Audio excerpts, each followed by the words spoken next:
هەموو مامۆستایان و قوتابیان کۆدی بەکارهێنەر و تێپەڕوشەی تایبەت بەخۆیان هەیە و دەتوانن ببنە بەکارهێنەری ئەم پلاتفۆرمە. پلاتفۆرمەکە لە ڕووی دیزاین و وانەکانەوە بە زمانی کوردی بۆ شێوەزارەکانی سۆرانی و بادینی و خوێندنی سیستەمی ئینگلیزی وەزارەتی پەروەردە بەردەستە. ئەم پلاتفۆرمە دیجیتالیە زۆر سەرنجڕاکێش و ناوازەیە بۆ قوتابیان چێژبەخشە. وانەکانی ناو کتێبەکانی خوێندن لەم پلاتفۆرمە کراونەتە کە لێکەرانە ئینتراکتیڤ بە جۆرێک کتێبێکی خوێندن کە لەی قوتابی وشک و سەختە کراوەتە ڤیدیۆ ئەنیمەیشنی کوالیتی بەرز. Light shone into her room through her bedroom door. خوێندنەوەی دەقەکان بەدەنگ، ڕاکێشان و دانان بەدەست، نووسینەوە بەدەستی خۆت لەسەر تابلێتەکەت یان کۆمپیوتەرەکەت. ئەوە ڕێیە، ئەوە ڕێی دێ. تێکستەکان بە جۆرێک دەخوێنیتەوە کە قوتابی دەتوانێت بەباشی تێبگات. هەروەها هەڵسەنگاندن و تاقیکردنەوەی کورت و پوختی تێدایە ئەگەر چەندین جاریش بە هەڵا وەڵامی پرسیارەکان بداتەوە. دوجار پلاتفۆرمەکە ئاراستەی دەکات بۆ گەشتن بە وەڵامی ڕاست و تێگەشتن لە بابەتەکە، ئەمەش ئامانجەکەیە. هەروەها مامۆستا دەتوانێت هەر بابەتێکی بێت وەک ئەرکی ماڵەوە لەناو پلاتفۆرمەکە بنێرێت بۆ قوتابێک یان چەند قوتابێک یان هەموو قوتابیەکانی پۆلەکەی خۆی و بشزانێت تا چەند بینیویانە سەیریان کردو و وەڵامیان داوەتەوە. پلاتفۆرمەکە لێرەدا تەواو نابێت، بابەتێکی دیکەی سەرنجڕاکێشتر هەیە. یەک زیرەکی دەستکرد. زیرەکی دەستکرد زانا لەناو پلاتفۆرمەکەدا هەیە و بابەت بە بابەت چ مامۆستا چ قوتابی دەتوانن سوودی گەورەی لێوەربگرن.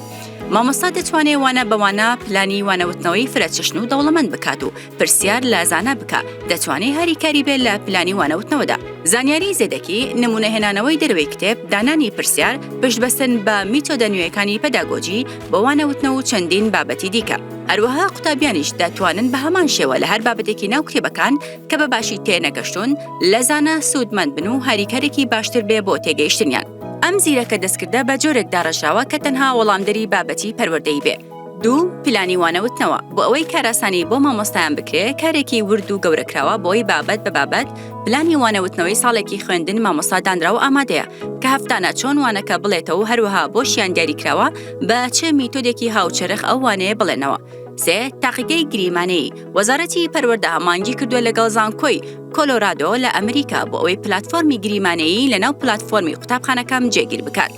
ئێستا بە زمانی کوردی ئینگلیزی گەورەترین تاقیگەی گریمانەی بەردەستە بۆ بابەتەکانی کیمیا، بایۆلۆجی، فیزیا، بیرکاری. چیدی ئەگەر لە قوتابخانەکەتدا تاقیگەی زانستیش نەبێ، بێبەش نابی لەوەی قوتابیەکان خۆیان ئەزموونی جێبەجێکردن بکەن. ئەمەش تێچێکی کەمتر و سەلامەتی زیاتر دابین دەکات چ بۆ مامۆستایان و چ بۆ قوتابیان. 4. پێشبڕکێی زانستی. بۆی پلاتفۆرمەکە زیاتر سوودبەخش و چێژبەخش بێ بۆ قوتابیان، پێشبڕکێی زانستی لە بابەتەکانی بیرکاری و زانستەکان لەناو پلاتفۆرمەکەدا هەیە. بە جۆرێک 2 قوتابی بە نمونە لە زاخۆ و گەرمیان دەتوانن بانکێشتی یەکدی بکەن بۆ پێشبڕکێکی وەڵامدانەوەی چەندین پرسیاری بیرکاری و زانست بەمبەستی باشترکردنی توانستەکانیان.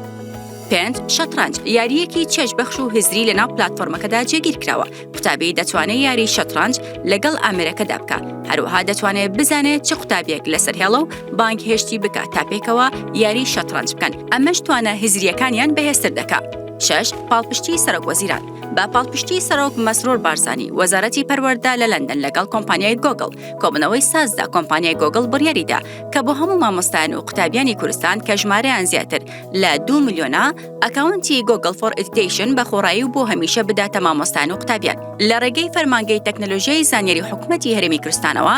دۆمێنی بۆ ئیمێلی هەموو مامۆستایان و قوتابیان دابین کرا کە ئەگەر مامۆستایەک یان قوتابێک بێوێ خۆی ئەو ئەکاونتە بکڕێ نرخەکەی $3. گۆگڵ ڕێگا دەدا خزمەتگوزاریەکان لە پلاتفۆرمی قوتابخانەکەمدا جێگیر بکرێن. بە نمونە لە ئێستادا بۆ کەسێکی ئاسایی بەرنامەی گۆگڵ مێت تەنها 60 خولەک بەخۆڕەیە، بەڵام بۆ مامۆستایان و قوتابیانی کوردستان بۆ هەمیشەیی و بێسنوور بەخۆڕاییە. 7. کتێبی قوتابی. جیا لەمەش قوتابیان کتێبەکانی خۆیان بە شێوەی دیجیتاڵی لەبەردەستدایە لەناو پلاتفۆرمەکەدا.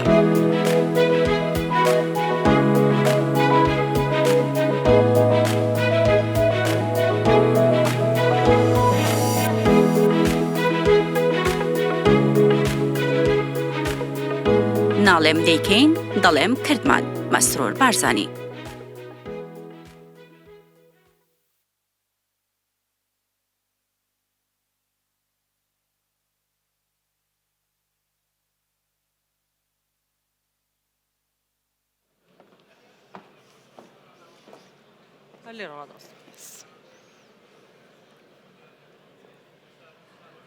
بەخێر بینەوە، عافیەتان بێ، بەخۆشی و تەندروستی بۆ هەمووتان. نتمنى قد استمتعتم بفترة الاستراحة في استراحة الغداء. Dear guests, welcome back and we hope you enjoyed your lunch break. بەڵێ بەڕێزان پانێڵی دووەممان بۆ ئەم کۆربەندە باس لە کارامەیان نوێیەکانی مامۆستایان دەکات ئەویش یانی مامۆستا بنامای سەرەکی سەرکەوتنی پرۆسەی پەروەردەیە ئەم پانەڵە گرنگی کارامایی و شێوازە نوێیەکانی گەشەپێدانی تاوانەکانی ئەو توانەکانی مامۆستایان دەخاتە ڕوو.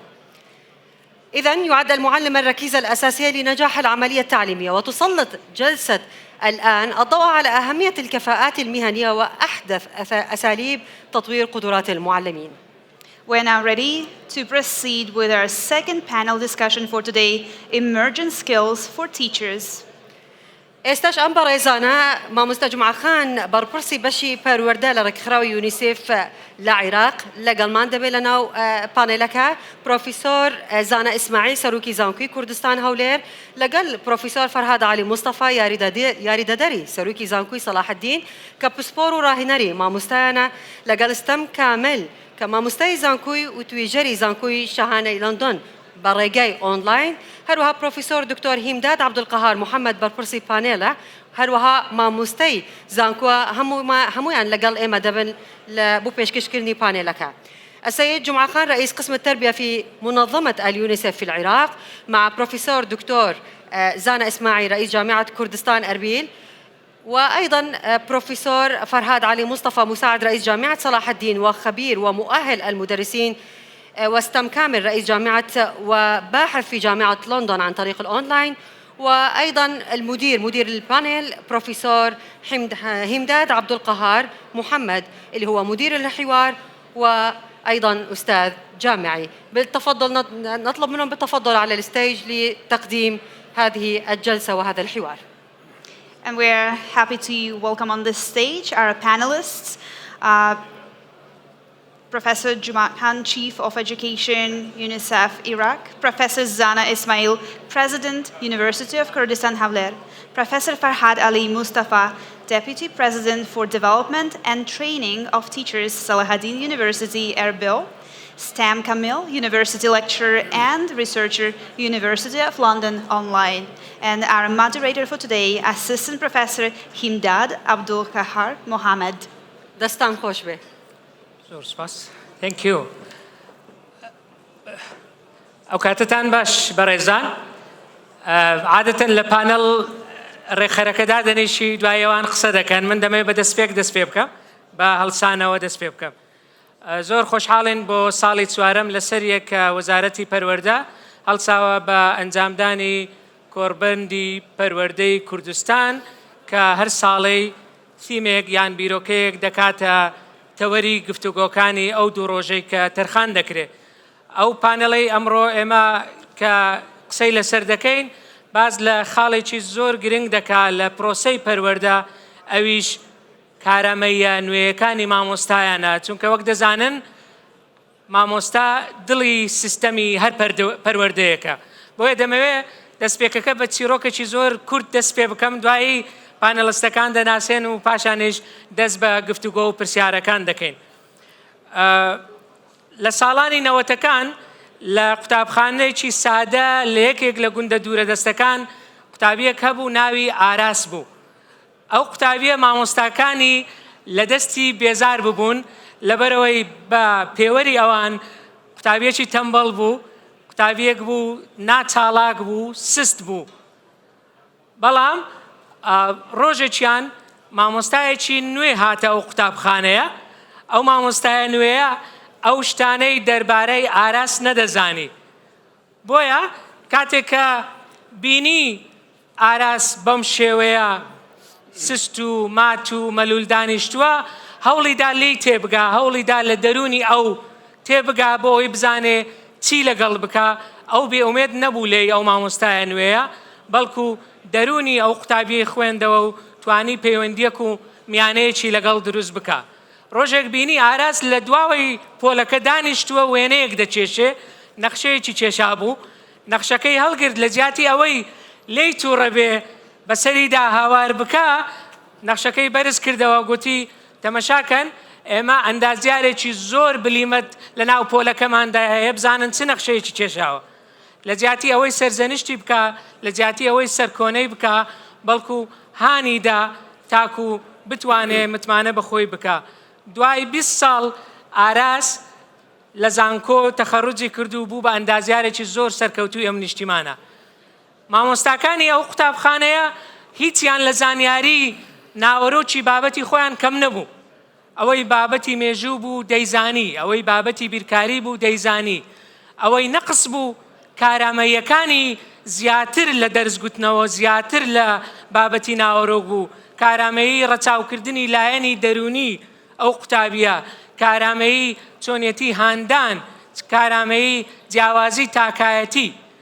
ئەمڕۆ لەم پانێڵە باس لەو کارامەیە نوێیانە دەکەین کە مامۆستای ئەو سەردەمە و مامۆستای ئایندە پێویستی پێدەبێت. بۆیە ئەمە زۆر خۆشحاڵین کە دوای ئەو پشووە گەڕانەوە دەزانین ڕەنگە دوای نان خواردن و دوای چا خواردن هەندێک سستی دەبێ، بەڵام بە دڵنیاییەوە ئەو بابەتە گرنگەی کە ئەمڕۆ لە خزمەتتانین بابەتێکە هەمومان پێویستە کاری بۆ بکەین، هەمومان پێویستە خەممان لەبەری بێ. بۆ ئەوەی باس لە کارامەیەکانی مامۆستای بکەین پێویستمان بە چەند ڕوانگەیەکی جیاوازیش هەیە. بۆیە هەڵبژاردننی پانەڵستەکان هەر لە خۆوە نەبووە،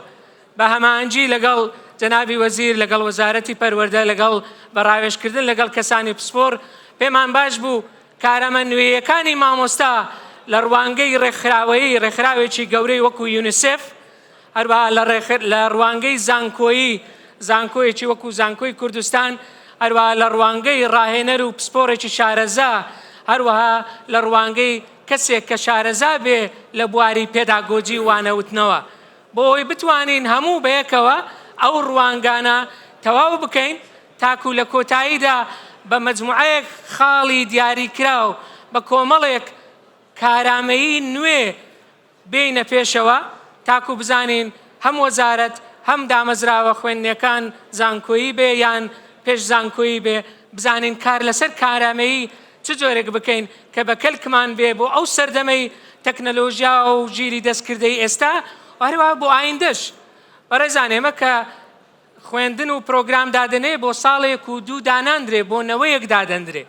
بۆیە ئەگەرە تۆ ئێستا لە کۆلیژەکانی پەروەردە و پەروەردەی بنەڕەتی مامۆستا پێدەگەێنی مامۆستات بۆ ئێستا ناوێ، ڕەنگە بۆ 5 ساڵی تر بۆ 10 ساڵی تر. بۆیە پێویستە ئەم ڕوانگانە هەمووی بەیەکەوە کۆ بکرێنەوە تاکو لەسەر کۆمەڵێک ڕێنمای کارامەیی نوێی سەردەمی ڕێک بکەوین کە پێمان وایە مامۆستاکانمان پێویستیان پێدەوێت. بۆ ئەم پانێڵە ئێمە نەهاتوین شتی نوێتان فێرکەین، هاتوین ئەو ئەزمونە بەسیتەی خۆمان کە هەمانە بخەینە بەردەستیەوە تاکو بتوانین بەیەکەوە ڕوانگەیەکی تەواوکاری بۆ یەکتر دروست بکەین لەم بارەیەوە. بۆیە سەرەتا میوانەکانم دەناسێنم، دوایی ئەوە پرسیارەکانیان ئاراستە دەکەین، لە کۆتاییش بابەتێکی ئۆنلاینمان هەیە کە پوختەی کارەکان دەخەینە ڕوو. یەکەم سپیکەر یەکەم پانەلیستمان بەڕێز مستر جمعە خان. He is the Chief of Education of UNICEF Iraq Country Office based in Baghdad. With extensive experience in the education sector, Mr. Jum'a has worked with UNICEF, UNHCR, and other international organizations across Africa, the Middle East, Asia, and the Pacific. Throughout his career, he has provided strategic and technical support to ministries of education and provided strategic and technical support to Ministry of Education in strengthening education systems, advancing sector reforms, and delivering education responses in humanitarian and crisis-affected contexts. His expertise spans education system, strengthening policy development, sector stabilization, and education in emergencies, helping governments and partners improve access to quality and inclusive education for children and young people. Mr. Jum'a holds a master's degree in international relations and is a graduate of the Humanitarian Leadership Program, reflecting his strong commitment to leadership and excellence in humanitarian and development work. Thank you very much, sir, for being with us today. And we will be addressing a couple of questions in English, but there will be translation provided for the audience also. Thank you again. Panelisti دوم برز کاک دکتۆر زانا ئیبراهیم سەرۆکی زانکۆی کوردستان هەولێرە کە بەکەلۆریۆسی لە زانکۆی سەلاحەدین بەدەستهێناوە دواتر لەسەر پرۆگرامی فولبرایت ماستەری لە فێرکردنی زمانی ئینگلیزی لە زانکۆی ئیندیانە تەواو کردووە لە پنسیلڤانیا لە ئەمریکا لە ساڵی 2016 دکتۆرای تەواو کردووە لە زانکۆی نۆتینگهەم لە وڵاتی بریتانیا لە بواری فێرکردن و پەروەردەدا چالاکە و لە چەندین بورد و لیژنە و پرۆگرامی تایبەت بە ریفۆرمی پەروەردە و خوێندن کاری کردووە چەندین دەست پێشخەریکی لەم بوارەدا پێشکەش کردووە و پلەی زانستی پرۆفسۆری یاریدەدەرە چەندەها لێکۆڵینەوەشی لە بواری زمانەوانی کارەچی و پرۆسەی فێرکردن بڵاو کردوێتەوە و سەرپەرشتی دەیان نامەی ماستەر و دکتۆراشی لەم بوارە کردووە زۆر سپاس دکتۆر بەڕێز پرۆفسۆر دکتۆر فەرهاد عەلی موستەفا کە یاریدەدەری سەرۆکی زانکۆیە بۆ کاروباری قوتابیان و خوێندن لە زانکۆی سەلاحەدین ئەکادیمی و شارەزا لە بواری پەروەردە و فێرکردن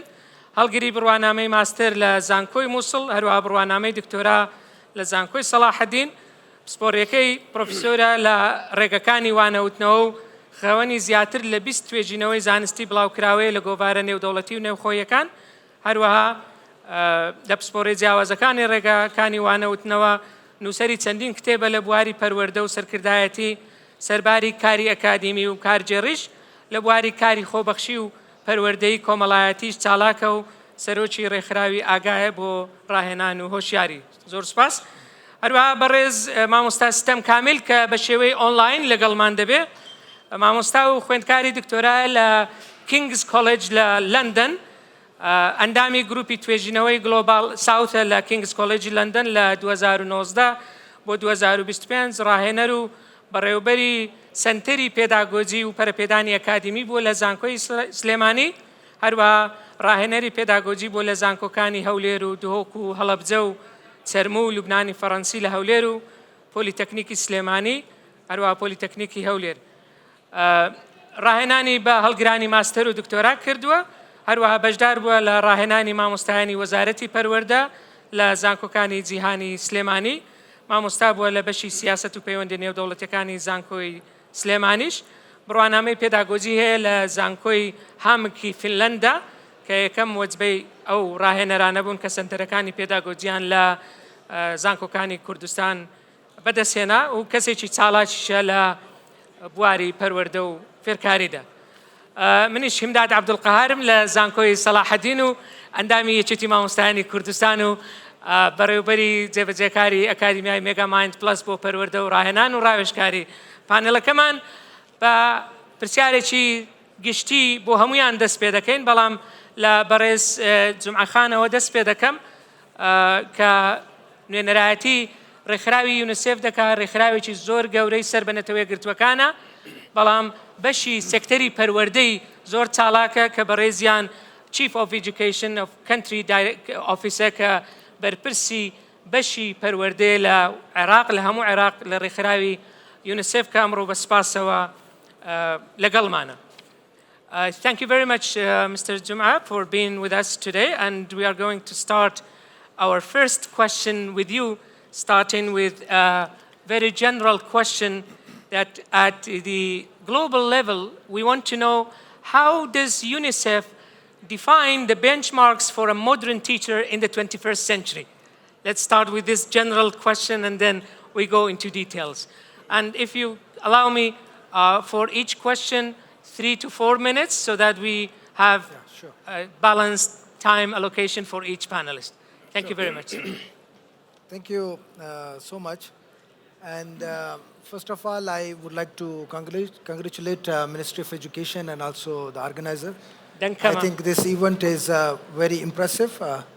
and the way this is organized, and also like there's a lot of coordination with the regional countries too. So I think this is a big way forward from the education side. So this, I think, not only contributing to Kurdistan education, but also like contributing nationally, and plus other regional countries. So they are also participating. So they are also benefiting from this event. When it comes to the the idea of modern teacher. I think we just think about more that a teacher who is mastering in every technology, every new technology that has been introduced. For us as UNICEF, I think it's more equipping with the right skills that they can support the learning of the students in their schools. Like for us, teacher remains the center of learning. So technology cannot replace teacher. So it's the teacher who is going to adopt the technology, including artificial intelligence or any other learning techniques. So they are going to support and improve the teaching and learning environment in their schools. An important thing is that many subjects, critical thinking is not part of the artificial intelligence. Like that's the teacher who comes with the skills and the techniques to improve. So technology is not the replacement of the teacher. It's more like how to close this learning gap, and if there are barriers in learning, so how teacher can decide and improve that by using the technology. So it has to be learner-enabled technology system. Not only the technology that we think, okay, at some point maybe technology will take over the teacher role. That's not going to happen. I think this is, we still advocate that the teacher are going to be the main pillar to support teaching and learning, and understanding that what technology to use in what way. And it should be inclusive too. There are different needs for different children. So teacher is in the best place to understand the needs and to see that how safely and these techniques can be used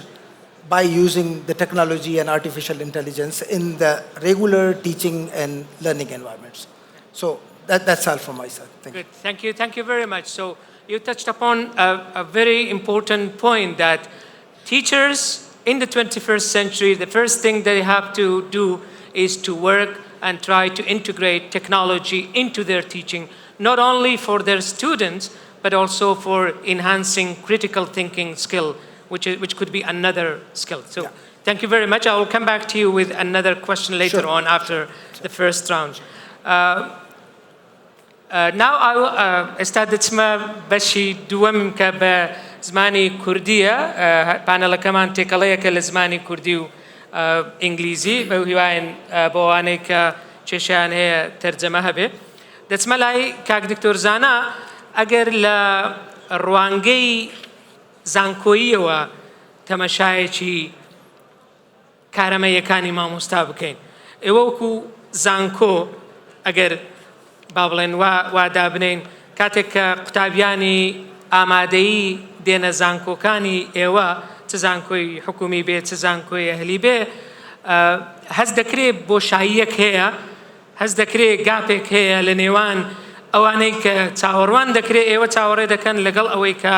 واقع هەیە دەمانەوێت لە ڕوانگەی ئێوەوە بزانین قوتابیان پێویستیان بە چ کارامەییەکە بۆ ئێمە بتوانین لە پرۆگرامەکانی پێگەیاندنی مامۆستایاندا گرنگی زیاتریان پێ بدەن بۆ ئەوەی وەزارەت لە خوێندنی هەم حکومی و هەم تایبەتدا جەخت لەسەرەوە بکاتەوە کە چی بکە بۆ ئەوەی دەرچوانی ئەو سیستەمە ئەو گاپە و ئەو بۆشاییان نەمێنێ. کاک دکتۆر فەرموو. زۆر سپاس. سەرەتا سپاس دەکەم تۆریمداد بۆ بەڕێوەبردنی ئەم پانەڵە. زۆر سپاس بۆ وەزارەت پەروەردە بۆ ئەم کۆڕبەندە ساڵانەیە. بێگومان وەڵامدانەوەی ئەو پرسیارە لەوانەیە قورستر بێ ئێستا لە چەند ساڵی بە بەراورد بە چەند ساڵی ڕابردوو. ئەویش بەهۆی ئەوەی کە ئەو کارامەیانەی کە قوتابیان لەگەڵ خۆیان دەیهێنن لە ئامادەییەوە یان لە دواناوەندیەوە بۆ زانکۆ گۆڕانکاری بەسەردا دێت. ئەوەی کە پێشتر گرنگ بوو لەوانەیە ئەو گرنگی نەما بێ ئێستا و چەند سکیلی تر چەند کارامەیی تر هەن کە ڕۆژ بە ڕۆژ گرنگیان زیاتر دەردەکەوێت. ئێمە دەبێەوە بزانین کە قوتابیانی کوردستان بەگشتی قوتابیانی بەتوانان و زیرەکن بەڵگەشت بۆ ئەوەیە کە زۆربەی ئەوانەی لە تەمەنی ئەوەن کە بچنە قوتابخانە لە قوتابخانەن و ڕێژەی دەرچوون لە لای ئێمە بەرزترە لە وڵاتانی تر لەوانەش وڵاتانی پێشکەوتوو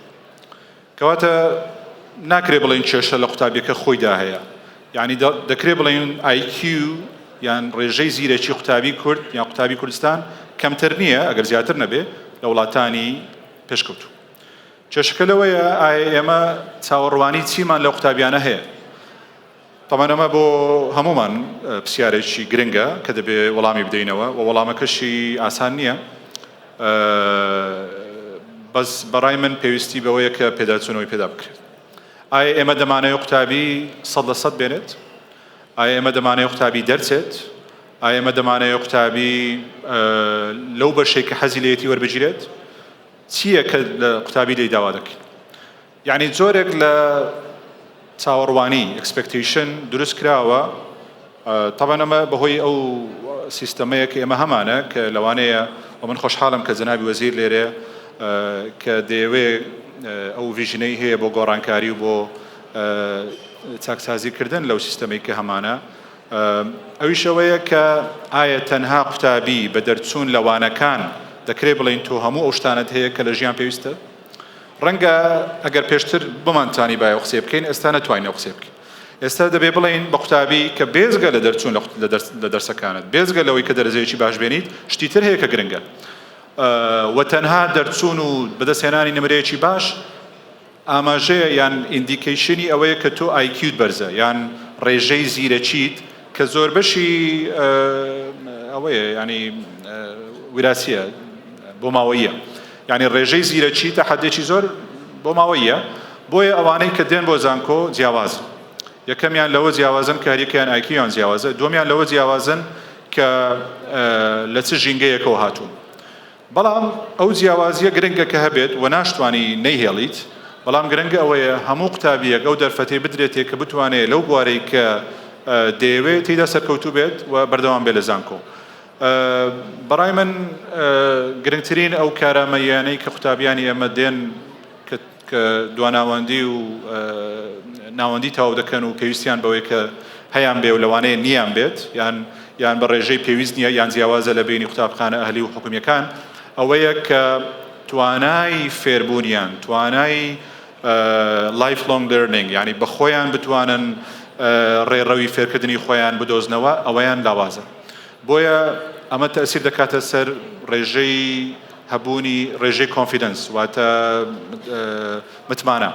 متمانەیان بە خۆیان کەمترە بەو بڕیارانەی کە دەیدەن کەمترە لەوەی کە بتوانن بڕیار بدەن بۆیە توانای بڕیاردانیشیان لاوازە بۆیە چاوەڕێ دەکەن کە دایک و باوکیان کەسێک تر مامۆستایەک یان زانکۆکان پێیان بڵێن ئەو بەشە باشە ئەوە باشە بخوێنی ئەوە باشە بچی بیکەی کە ئەمە بەڕای من دەکرێت بڵین سەرەکیترین هۆکاری لاوازی پەروەردەیە ئەویش ئەوەیە ئێمە کەسانێک دەکەینە شوێنێک کە لەوانەیە حەزیان لێ نەبێت کە لەوانەیە بۆی باش نەبن بۆیە ئەو کارامەیانەی کە پێویستە گرنگی پێ بدەین لە قوتابخانەکان ئەوەیە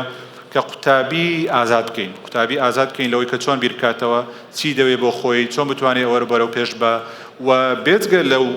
لەو تێکست بووکەی کە بۆمان داناوە خۆی بتوانێت شتی تر بەرەو پێش بە ئەمەش دەکرێت لە دواناوەندیەوە دەست پێ بکەین لە دواناوەندی قوتابیکەنات ئازاد بکەین بەوەی کە دەیەوێت لە چ بوارێک گەشە بەخۆی بدا تا بەرەبەرە بەت ئەوەی بتوانێت هەم ئەوەی کە لە قوتابخانە دەیخوێنێت هەم ئەوەی کە لە دەرەوەی قوتابخانە دەیخوێنێت بەکاربێنێ بۆ ئەو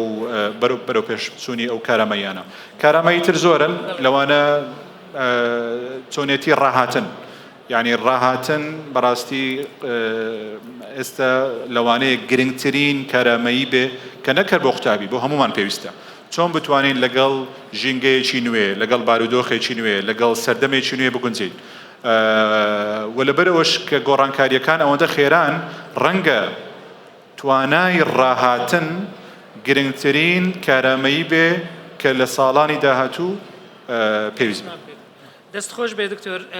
گرنگ بۆ ڕەنگە پرسیار ئەوە بێ بۆچی ئێمە باسی کارامەیی قوتابیان دەکەین لە کاتێک کە تایتڵی پانەڵەکەمان کارامەیە نوێیەکانی مامۆستایانە قوتابیان زادە و بەرهەمی پەروەردەی مامۆستایانن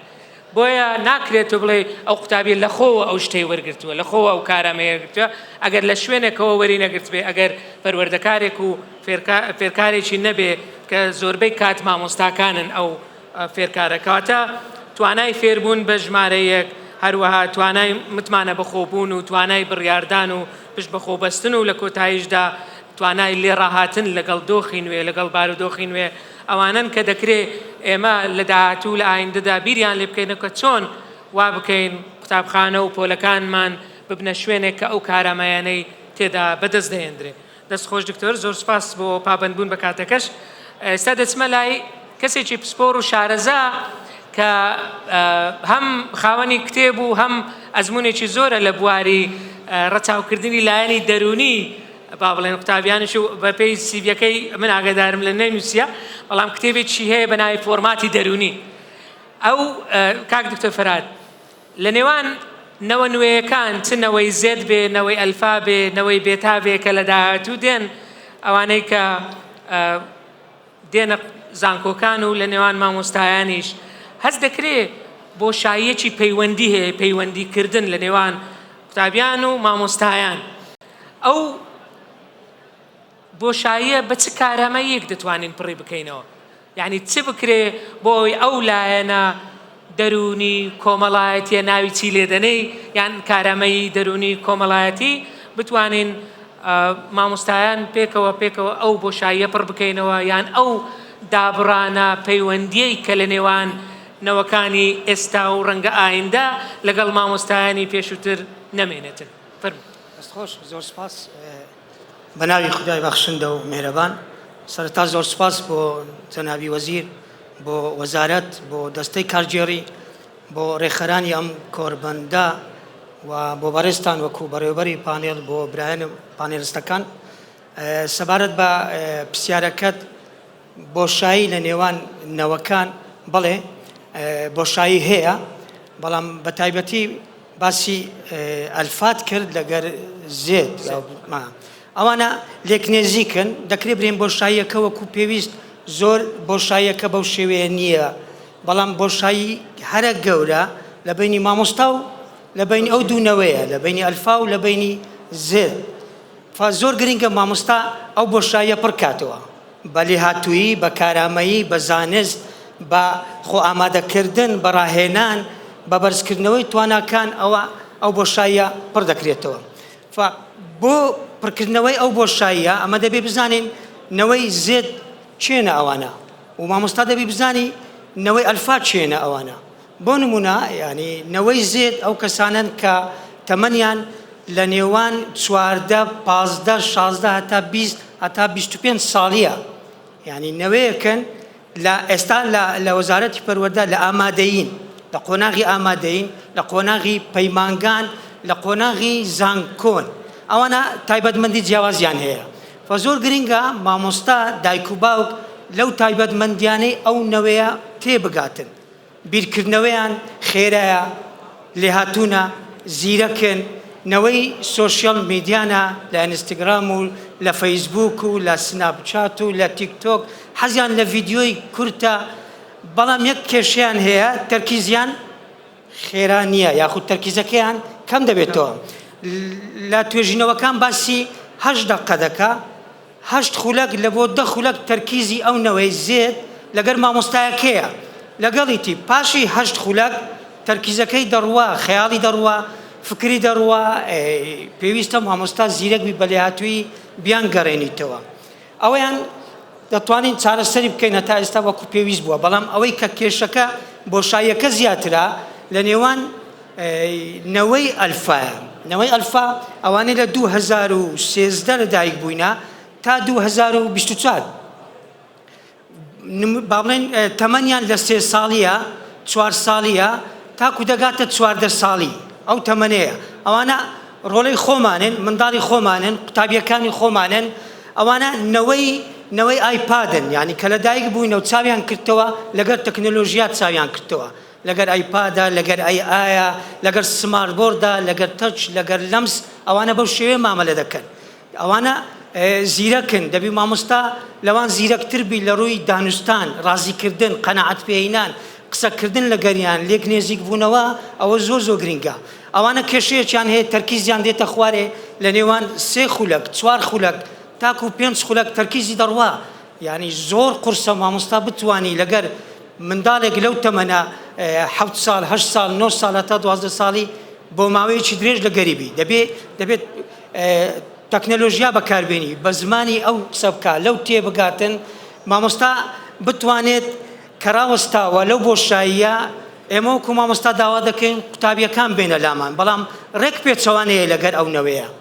ئێمە دەبی مامۆستایەکە بستە ئەو دیوی نزیک بیتەوە لە قوتابیەکان ینی پردەکە پڕکردنەوەی بۆشاییەکە دەبی مامۆستا بپەڕێتەوە بۆ قوتابیەکان بۆ پەڕینەوەی مامۆستا لەسەر ئەو پردە لە بۆ قوتابیەکان من بە پێی شارەزایی خۆم یامە پێی ئەو خبرەیە کە بەندایەتی چەند تیەکم لا داناوە PTT کە لە عەرەبی بەکاردێتن ئەو تیانە مامۆستا بتوانی بەکاری بینیتن یەک لەوانە تەواصل ینی پەیوەندێکی کارای هەبیتن ئەوە یەک PT دووەمیان تی دووەم تەفاعل بتوانیتن تێکەڵ بێت لەگەر ئەو تەمەنە PT سێمیان تەکنەلۆژیایە تەقەنیەیە بتوانێت بە شێوازێکی مۆدێرن وەکو ئەو دەستخۆشیە کە بەیانی بینیمان جەنابی وەزیر باسی ئەو پلاتفۆرمە و باسی قوتابخانەکەمی کرد بەڕاستی جێی دەستخۆشیە شوێن پەنجە دیارە کارێکی زۆر بەرزە زۆر مەزنە زۆر پیرۆزە بەڵام ئەوە لایەنی زانستیەکەیە قوتابی تێر دەکات ئێستا کە بڕیارێک بدرێ برێن قوتابیەکان بچنەوە ماڕەوە وەزارەتی پەروەردە ئامادەیە کێشەی نییە دەرێەوە تەمە قوتابخانەکەم هەیە قوتابی فێری زانست دەکەم ڕێک تەواوە بەڵام لە ڕوانگەی پەروەردەکەوە ئێمە پەروەردەمان هەیە فێرکردنمان هەیە ئەوە فێرکردنەکەیە ئەدی لە بۆ پەروەردەکە چ بکەین وەکو وەزارەتی پەروەردە لە ڕووی کاراماییەکەوە چ بکەین وەکو وەزارەتی پەروەردە ئێستا ئەو منداڵە دادەنیشی هەموو تەقەنیەکانی لە بەدەستیە لەو نمونانێک کە بینیمان بەیانیەکەی قوتابی دەگاتە سەرچاوەی زانستەکان زۆر بە ئاسانی بۆ نمونە باسی شلە بکەیت شلە خۆ قەبارەی دیارە بەڵام شێوەی دیار نییە باشە و چەند زۆرمان هەیە بە سەدان هەزار زۆری شەلەمان هەیە ئەو شلانێک کە قوتابی دەبینی و فێری زانستەکە دەبی ئایا دەستی لێداوە ئایا تامی کردووە ئایا هەستی پێ کردووە ئایا دەتوانێت دۆخەکە بگۆڕێت بە تێکەڵکردنی چەند ئەوە کاراماییەکەیە ئەمە پێویستە لەو لایەنەش هەوڵ بدەین تەختیە ئەو جانیبە بکەین زۆر گرنگە بۆی مامۆستا بەو تیانە بپەڕێتەوە لەگەڵ قوتابیەکان زۆر گرنگە ئەوەی تەوەسط واتە پێوەستی دروستکردن و تەفاهم و تەقەنیەش بەکاربێنێ کە هەموو لەسەری متفقین کە تەکنەلۆژیا بەشێکە لە ژیانی هەموو مرۆڤەکان بە مامۆستاشەوە بۆیە دەبێ ئەو کارامەیە بە هەر شێوەیەک بێ پەرەی پێ بدرێ.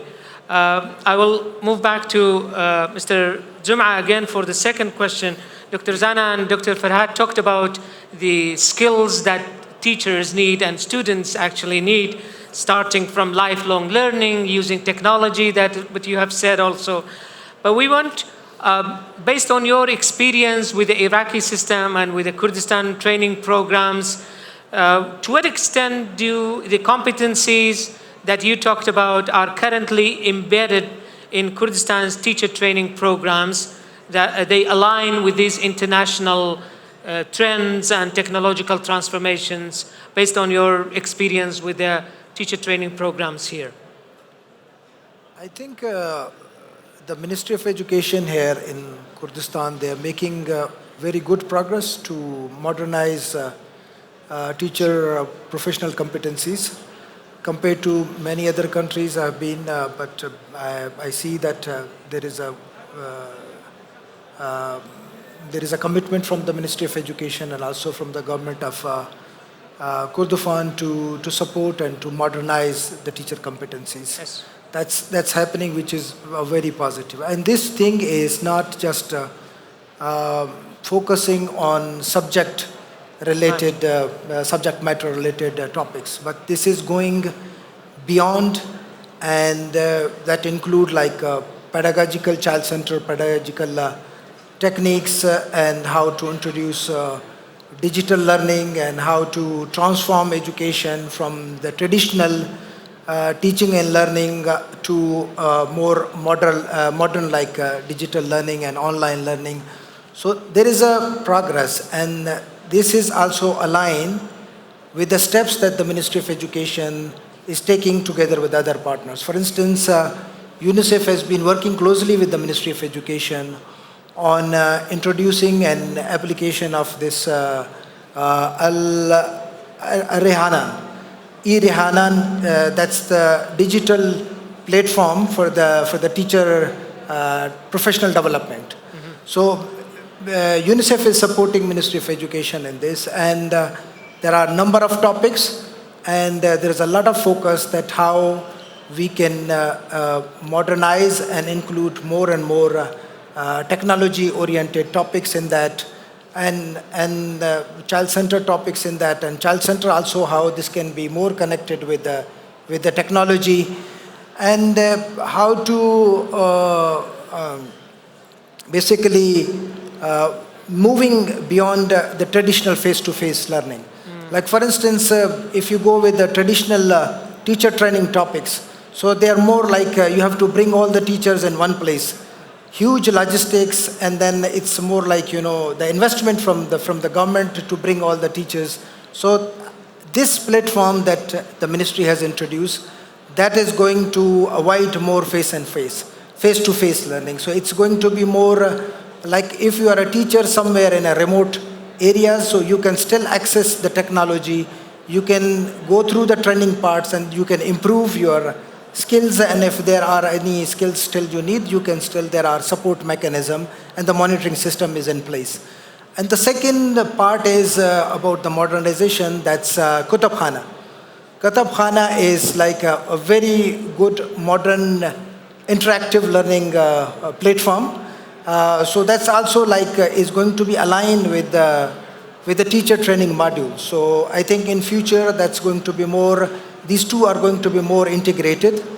and with more and more, I think, information sharing, data, artificial intelligence, and also the technology is going to be introduced because you are modernizing the teachers, their competencies, and all these competencies which have been highlighted here in this, so they're already part of the international framework that UNICEF and UNESCO together they have developed, and there are many other international framework for the competency. So I think the region is moving and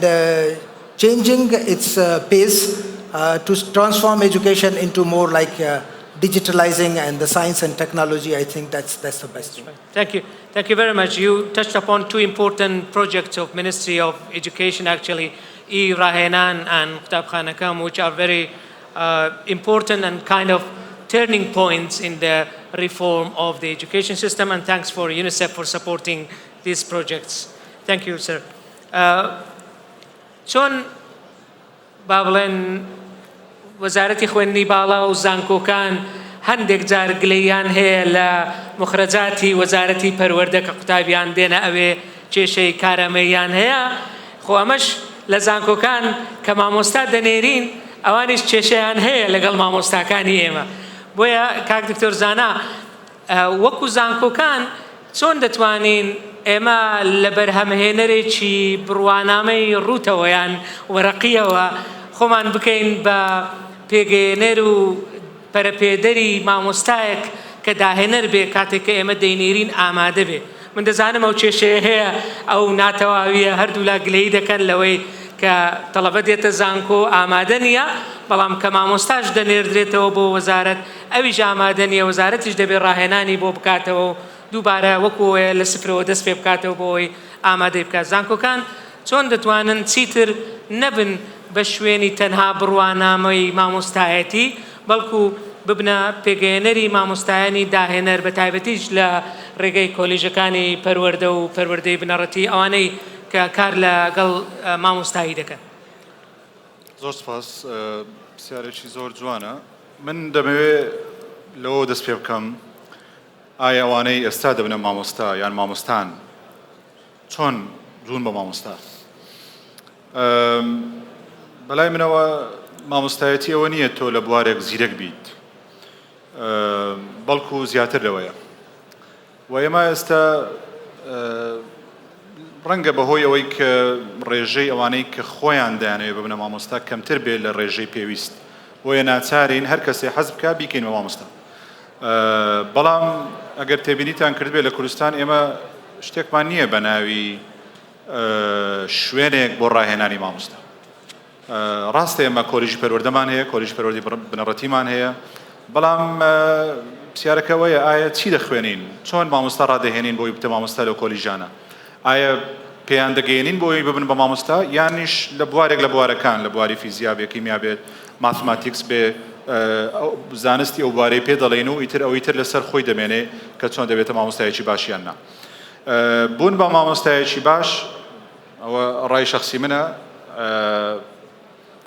پێویستی بە شخصیەتی ئەو کەسە هەیە. واتە هەندێک کەس بۆ ئەوە دروست بوون کە بن بە مامۆستا، هەندێک کەس بۆ ئەوە دروست نەبوون کە بن بە مامۆستا. بۆیە ناچارکردنی ئەوانەی کە حەزیان لە مامۆستایەتیە بەڵام بۆ مامۆستایەتی نابن، یان ئەوانەش کە حەزیان لە مامۆستایەتی نییە هەر لە سەرەتاوە، ئەوە کێشەکە لەو کاتەوە دەست پێ دەکات کە ئێمە دەیانێرین بۆ وەزارەتی پەروەردە لەوێ مامۆستایەک باش دەردەچێت، بەڵام دە مامۆستای ترمان هەیە باش دەرناچێت. مامۆستایەتی ئەگەر پێشتر بیان گوتوایە زانستە یان ساینسە لەگەڵ هونەر، من بەلای منەوە ئەو دووەیە، بەڵام لەوەش زیاتر پاشنە. واتە کەسێک نەیەوێ بێت بە مامۆستا نابێت بێ مامۆستا. بۆیە ڕەنگە پێشنیارێکی ڕادیکەڵ بێ، بەڵام گرنگەوەیە کە ئێمە ئەو سیستەمەی ئێستا هەمانە بیگۆڕین و کەسێک لە سەرەتاوە کە دێ بۆ کۆلیژەکانی پەروەردە و پەروەردەی بنەڕەتی و ئەوانی تریش ئەگەر حەز نەکەن ببن مامۆستا نەبن و وەرنەگیرێن. ینی بەس لەبەرەوەی کە ڕەنگە نەیەوێ لە بەشێشتر بخوێنێ بێ مامۆستا، دوایی بازەکە دەدەین ئێمە لە ئاخیری. مامۆستایەتی ئەرکێکی قورسە، مامۆستایەکی زۆر ماندووبوونی زۆر تێدایە، بە تایبەتی لە کوردستان ئێستا ئێمە دەزانین کە لەوانەیە هەفتەی بەلای کەم نزیکەی 20 ساعات لە کلاس بن، کە بۆ هەر 20 ساعت هەر ساعتێک لە کلاس تۆ پێویستیت بە 2 ساعت بەلای کەم 2 ساعت خۆ ئامادەکردن هەیە، بەڵام ئایا ئەو کاتت دەبێت؟ بۆیە دەبێت ئەو پرسیارە لەوانە بکەین کە دێن بۆ زانکۆ، ئایا بەڕاستی تۆ دەتەوێت بی بە مامۆستا؟ ئەگەر بشیەوێ دەبێت تستی ئەوەی بۆ بکەین ئایا پێرسناڵەتی کەسایەتی ئەو کەسە بۆ مامۆستایەتی دەگونجێ یان نا. ئەگەر ئێمە بیر لەو مامۆستایانە بکەینەوە کە کاتی خۆی دەرسیان بێ ئێمە وتووە، لەوانەیە ئەوانەمان لەبیر بێ کە حەزیان لە مامۆستایەتی بوو بێت، لەوانە فێر بووین. من دائیمەن بە مامۆستاکانی خۆمان دەڵێم ئەگەر قوتابیەکان ڕقیان لێت بێت دێت فێر نابن. یعنی ئەمە ئەگەر چەند زیرەکیش بی، چەند بەتوانابی، چەند دڵسۆز بی، ئەگەر نەتوانی، طبعاً ئەگەر پێشتر ئێمە شتێکمان هەبوو بە ناوی فێرکردن، ئێستا ئەرچی مامۆستا بریتی نییە لە فێرکردن، ئەرچی مامۆستا بریتیە لە گونجاندنی کەشێک بۆی ئەو قوتابی خۆی فێر بێت، کەواتە فێرکردن ئەرچی مامۆستا نییە. یعنی ئەگەر پێشوو ئەگەر واماندا نابێت کە تۆ دەبێ منهەجێکە دەبێ بیڵیتەوە بچیتە دەرەوە، ئێستا ئەوە وەکو دکتۆر فەرهاد وتی قوتابیەکان خۆیان زیرەکن، خۆیان دەستیان ڕادەگا بە سەرچاوەکانی فێربوون، بەڵام ئەوەی گرنگە بەلایەنەوە کە مامۆستایەک لەوێ بێ بتوانێت حەمولیان بکە، بتوانێت ڕێنماییان بکە، بتوانی فێری ئەوەیان بکە چۆن خۆیان دەبنە فێرخوازێکی بەردەوام lifelong learner، خۆیان self regulated learner، کەسێک بتوانێت بەڕێوەبەرایەتی فێربوونی خۆی بکات. بەڕاستی ئەوانە ئاسانین. بۆیە لە زۆر سیستەمی دنیا، لە سیستەمی پەروەردەی دنیا دەبینین کە بوونە مامۆستا لەوانەیە قورستر بێ لە بوونە دکتۆر، لە بوونە ئەندازیار. چونکە ئەگەر دکتۆرێک تەنها ئیشیەوە بێ چارەسەری نەخۆش بکە، مامۆستا ئەو دکتۆرانەش کە چارەسەری نەخۆش دەکەن هەر لای ئەوەوە دێن، کەواتە ئیشەکە زۆر زۆر فراوانترە. و من پێم باشە ئەو کەسانێک کە دێن بۆ کۆلیژی پەروەردە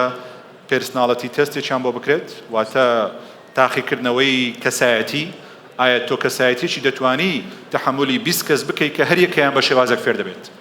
هیچ لەو 20 کەسە کە لەو کلاسن بە یەک شێواز فێر نابن. کەسێکیان پێویستی بە ساعتێکە، یەکەی تریان پێویستی بە 2 ساعتە. کەسێکیان حەز دەکات خۆی فێر بێت، کەسێکیان حەز دەکات هەموو شتێک تۆ پێی بڵێ، کەسێک حەز دەکات تۆ بە تەکنۆلۆژی فێری بکەیت، کەسێک حەز دەکات بە شێوازێکی ترادیشنال فێر بێت. بۆیە ئەو ڕێژە جیاوازیە کە لە هەموو کلاسێکدا هەیە، لە هەموو دنیا ژوایە، هەردوو کەس بە شێوازێکی جیاواز فێر دەبن، ئەو مامۆستایە دەبێت ئەو ژینگەیە بڕەخسێنێت کە ئەو فێربوونە تێدا ڕوو دەدات. ئەمەش پێی دەگوترێ science of learning، واتە زانستی فێربوون زانستێکە تۆ تەنها منهەجێک بڵیتەوە طبعا ئەوە هیچ نیشانێک نیشان ناداکەوەی ئەو کەسە فێردەبوویان نا بۆیە دەوەستێتەوە سەر خۆی ئەوانەی کە دێن بۆ زانکۆ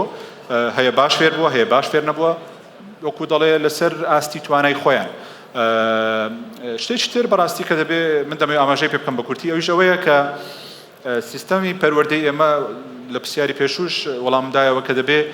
جۆرێک لە فلکسیبلیتی لە ئازادی بڕەخسێنی بۆ مامۆستا یعنی ئەوەی کە تۆ منهەزێک تێ بیڵیتەوە و هیچ تۆ کۆتایی پێ هات دەبێت لەوە بگۆڕین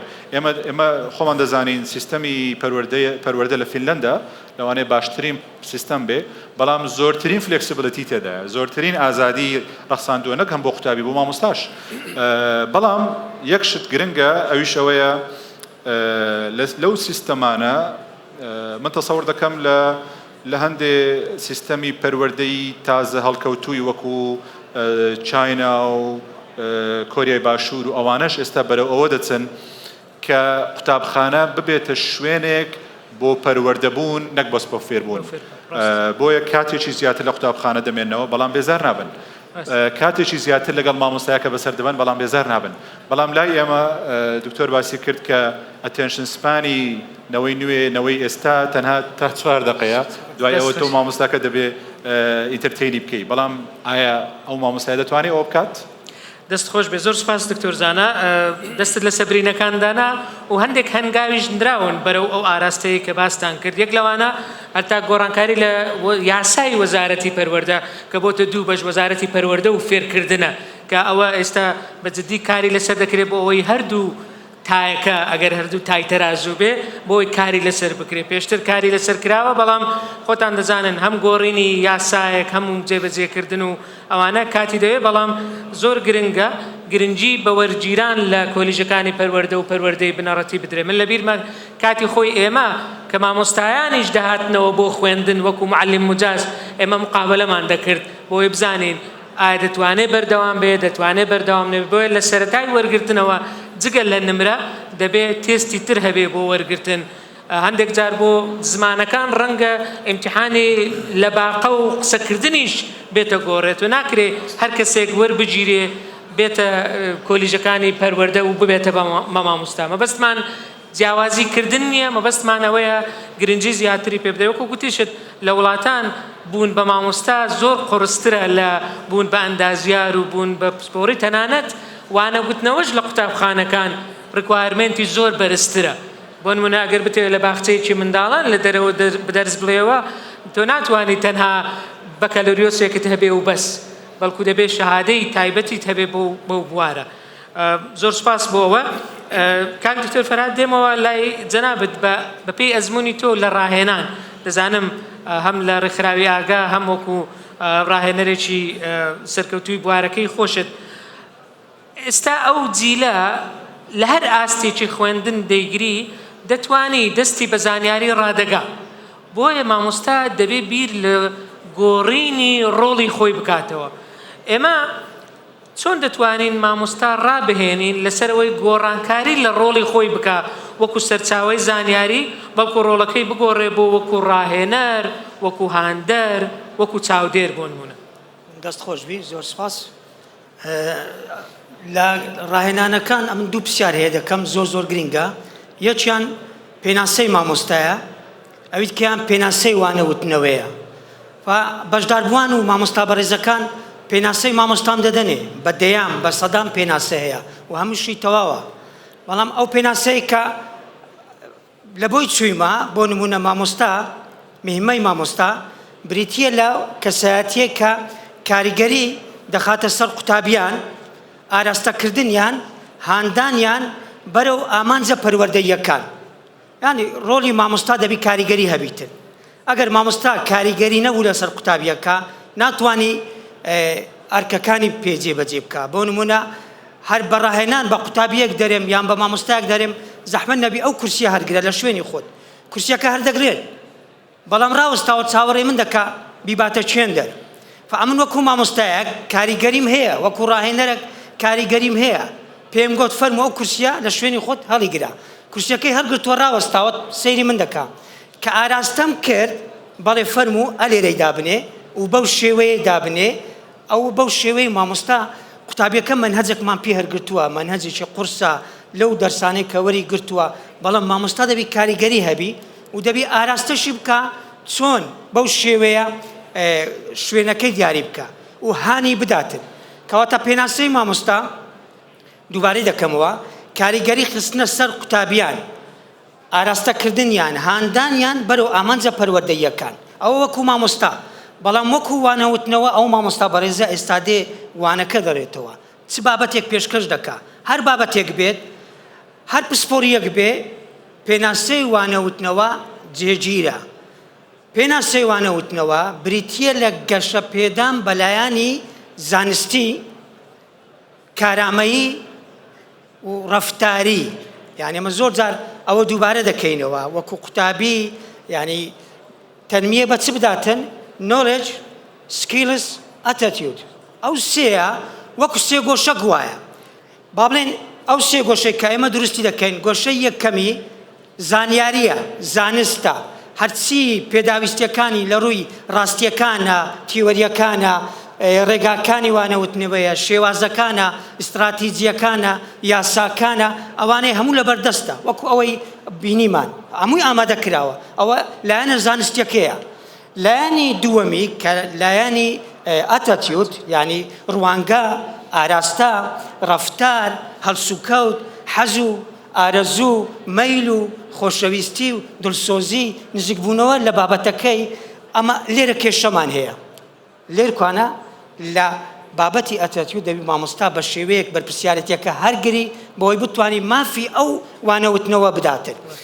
تەمەشا بکەین ئێستا کە وەکو وەزارەت بابەتێکیان هەیە بەها کۆمەڵایەتیەکان یان کارامە کۆمەڵایەتیەکان بەها کۆمەڵایەتیەکان کارێکی زۆر زۆر جوانە زۆر زۆر پیرۆزە دەتوانین بەهایەکان یارمەتیان بدەین بۆی بتوانێت بگاتە ئاستێک بەهاکان بکاتە کەسایەتیەک بەرجەستە بکات لە خۆی بەڵام ئەویت کەیان دەمینێتەوە کاراماییەکە کەواتە ئەو سێ گۆشەیە بەیەکەوە هەر مامۆستایە کە چوە ژوورەوە وانەی پێشکەشی قوتابیەکان کرد یەک لەو بەشانەی کەم بوو وانەکەی وەکو پێویست نییە یعنی دەبێ هەر سێکی بی لایەنی زانستی وەکو کلیرەکە وایە دەیدەیە دەست قوتابیەکە لایەنی کارامەییەکە وەکو دەرگایەک وایە بە کلیرەکە تو دەرگایەکە دەکەیەوە لایەنی ئەتەتیوت بڕیار دەدا ئەتۆ بەناو دەرگایەکە و بەناو ڕێگایەکەدا بڕۆی فە زۆر گرینگە کارامەیی ئامرازت دەداتێ بەڵام ئەتەتیوت بڕیار دەدا یاخود فێرت دەکا یاخود پێت دەڵێ ئەتۆ چۆن کارەکە بکەی یان نەیکەی و کاراماییەکەت چۆن ئەنجامی بدەیت زۆر زۆر گرینگە ئەمە بتوانین ئەو سێر لایەنە بەیەکەوە لەناو وانەوتنەوەدا بەرجەستە بکەیت. دەست خۆش دکتۆر زۆر سپاس. Go back to Mr. Juma. They talked about two important things that colleges of education and basic education should, in addition to having requirements of degree and scores, they should have their own tests, for example, personality tests, and for trainings of teachers, they should be working on knowledge, skills, and attitudes also. The usual blame of some teachers is that they don't have access to all the training courses that are provided by the Ministry of Education or by other agencies. As you, as UNICEF and as your profession and expertise, how can we ensure that educators in remote and underdeveloped areas and territories receive equitable opportunities for professional development comparable to their counterparts in the large cities? What can we do and how can we make sure that this happens? Thanks, Dr. Imdad. For me, as an educationist, I think equity is the core of any program. And that includes teacher training, that includes access to education and the quality education. I believe that geographical distances, they should not determine the quality of the education. So if there is a quality of education in Erbil city, so the same quality should be provided to the remote rural areas where the children are. That's right. Most marginalized children. Actually, they are in rural areas and underprivileged communities. Again, the example of this Rehanan, I think that's the best platform. And for teachers, regardless where they are, this covers the teacher trainings across governorates, in refugee camps, in remote rural areas. So teachers, they can easily access to those development opportunities using this platform without traveling anywhere. So it's also cost effective. And the more impact you can see, the more impact and the less cost that, on the teacher side as well as from the government side. So that's and the second platform is Kitabkhana. I think that's also very good. Teachers can use the same interactive learning techniques across. Like without going, it's not that, in Erbil or Baghdad, some different techniques are used and I don't have access. So there is no excuse. So the same system is available in their schools, so they can also roll out the system and they can improve. But on the other side, I think that's more for the policy planning and financing. We have to make sure that every school has a infrastructure, digital infrastructure available. They have laptops available. They are connected with the internet, so there is an internet system available. So there is a printer available. Sure. So at least they can access. The teachers can and students can access those digital platforms easily without any interruption. The other thing is technical support. That's through the platform, of course, the teachers are learning, but that has to be again reviewed time to time. Sure.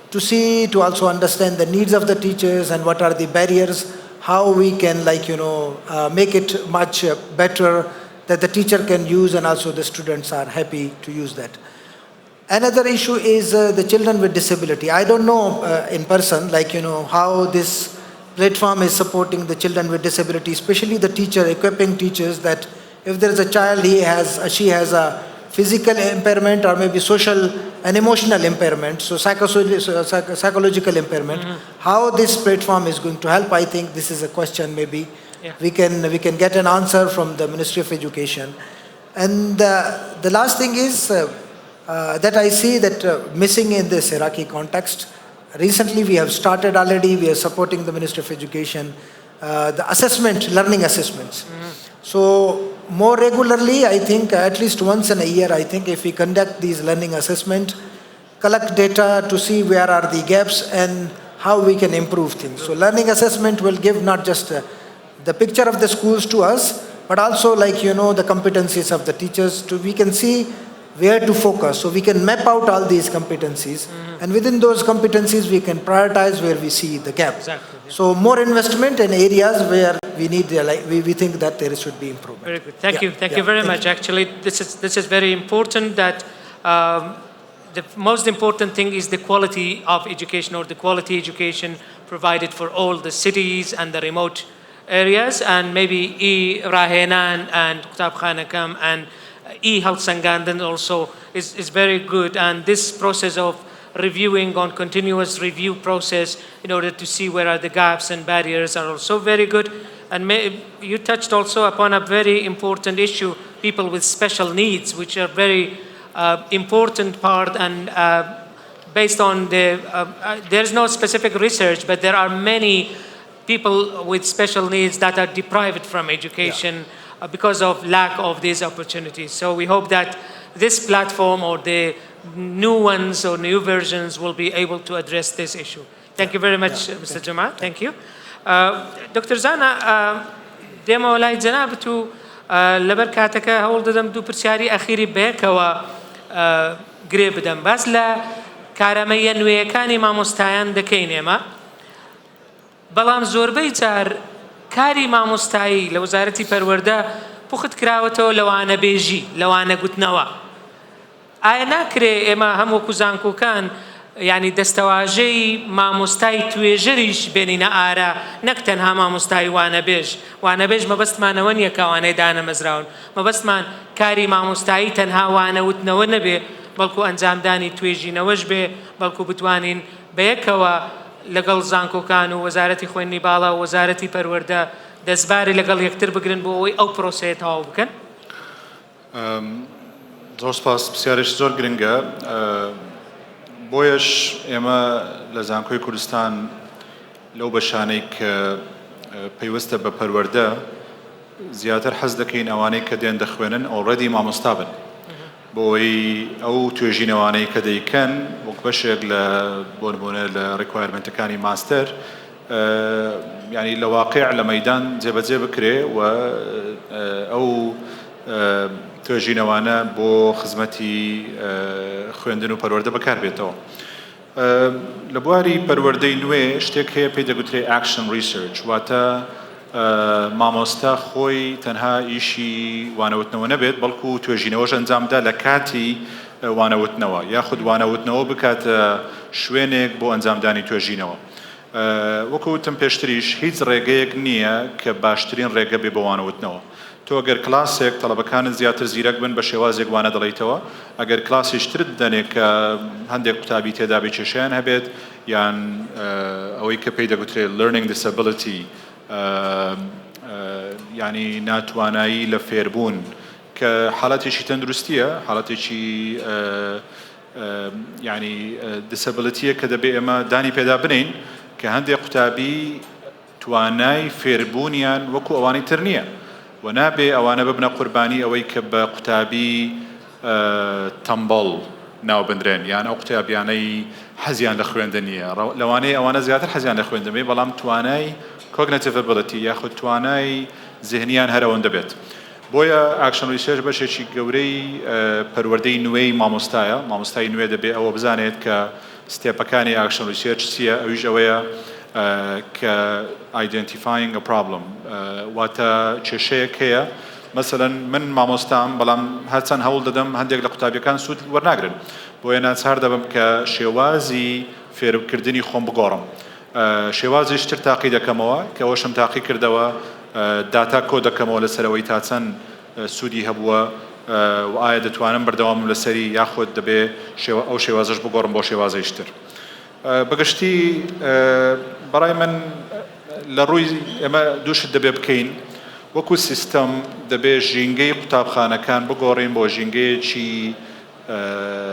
پاڵپشتیکار یان سەپۆرتیڤ واتە قوتابی ترسی نەبێ لە چوونە قوتابخانە قوتابی ترسی نەبێ لەوەی کە فێر نەبێت چی ڕوودەدات قوتابی بەردەوام لە ترس نەژی قوتابی بەردەوام لە حاڵەتی ئەوە نەژی کە ئایا من چۆن وەکو قوتابێکی ترم لێبێ یان چۆن وا بکەم قوتابیەکانی تر گاڵتەم پێ نەکەن ئەگەر ئەو دەرەجەیەم نەهێنا یان ئەو شتەم وەکووانی تر نەبوو واتە دەبێت ژینگەیەک بڕەخسەندرێت ئەوە لە ڕووی سیستەم کە پاڵپشتی هەموو قوتابیەکان بکە و قوتابخانە ببێتە شوێنێکی یعنی ئەوەی کە کاتیی خۆش بەسەر بەرێت واتە وەکو زیندان سەیری قوتابخانە نەکات هەموو قوتابیەکان نەک بە زەوانەی زیرەکەن بەڵکووانی تریش ئەمەش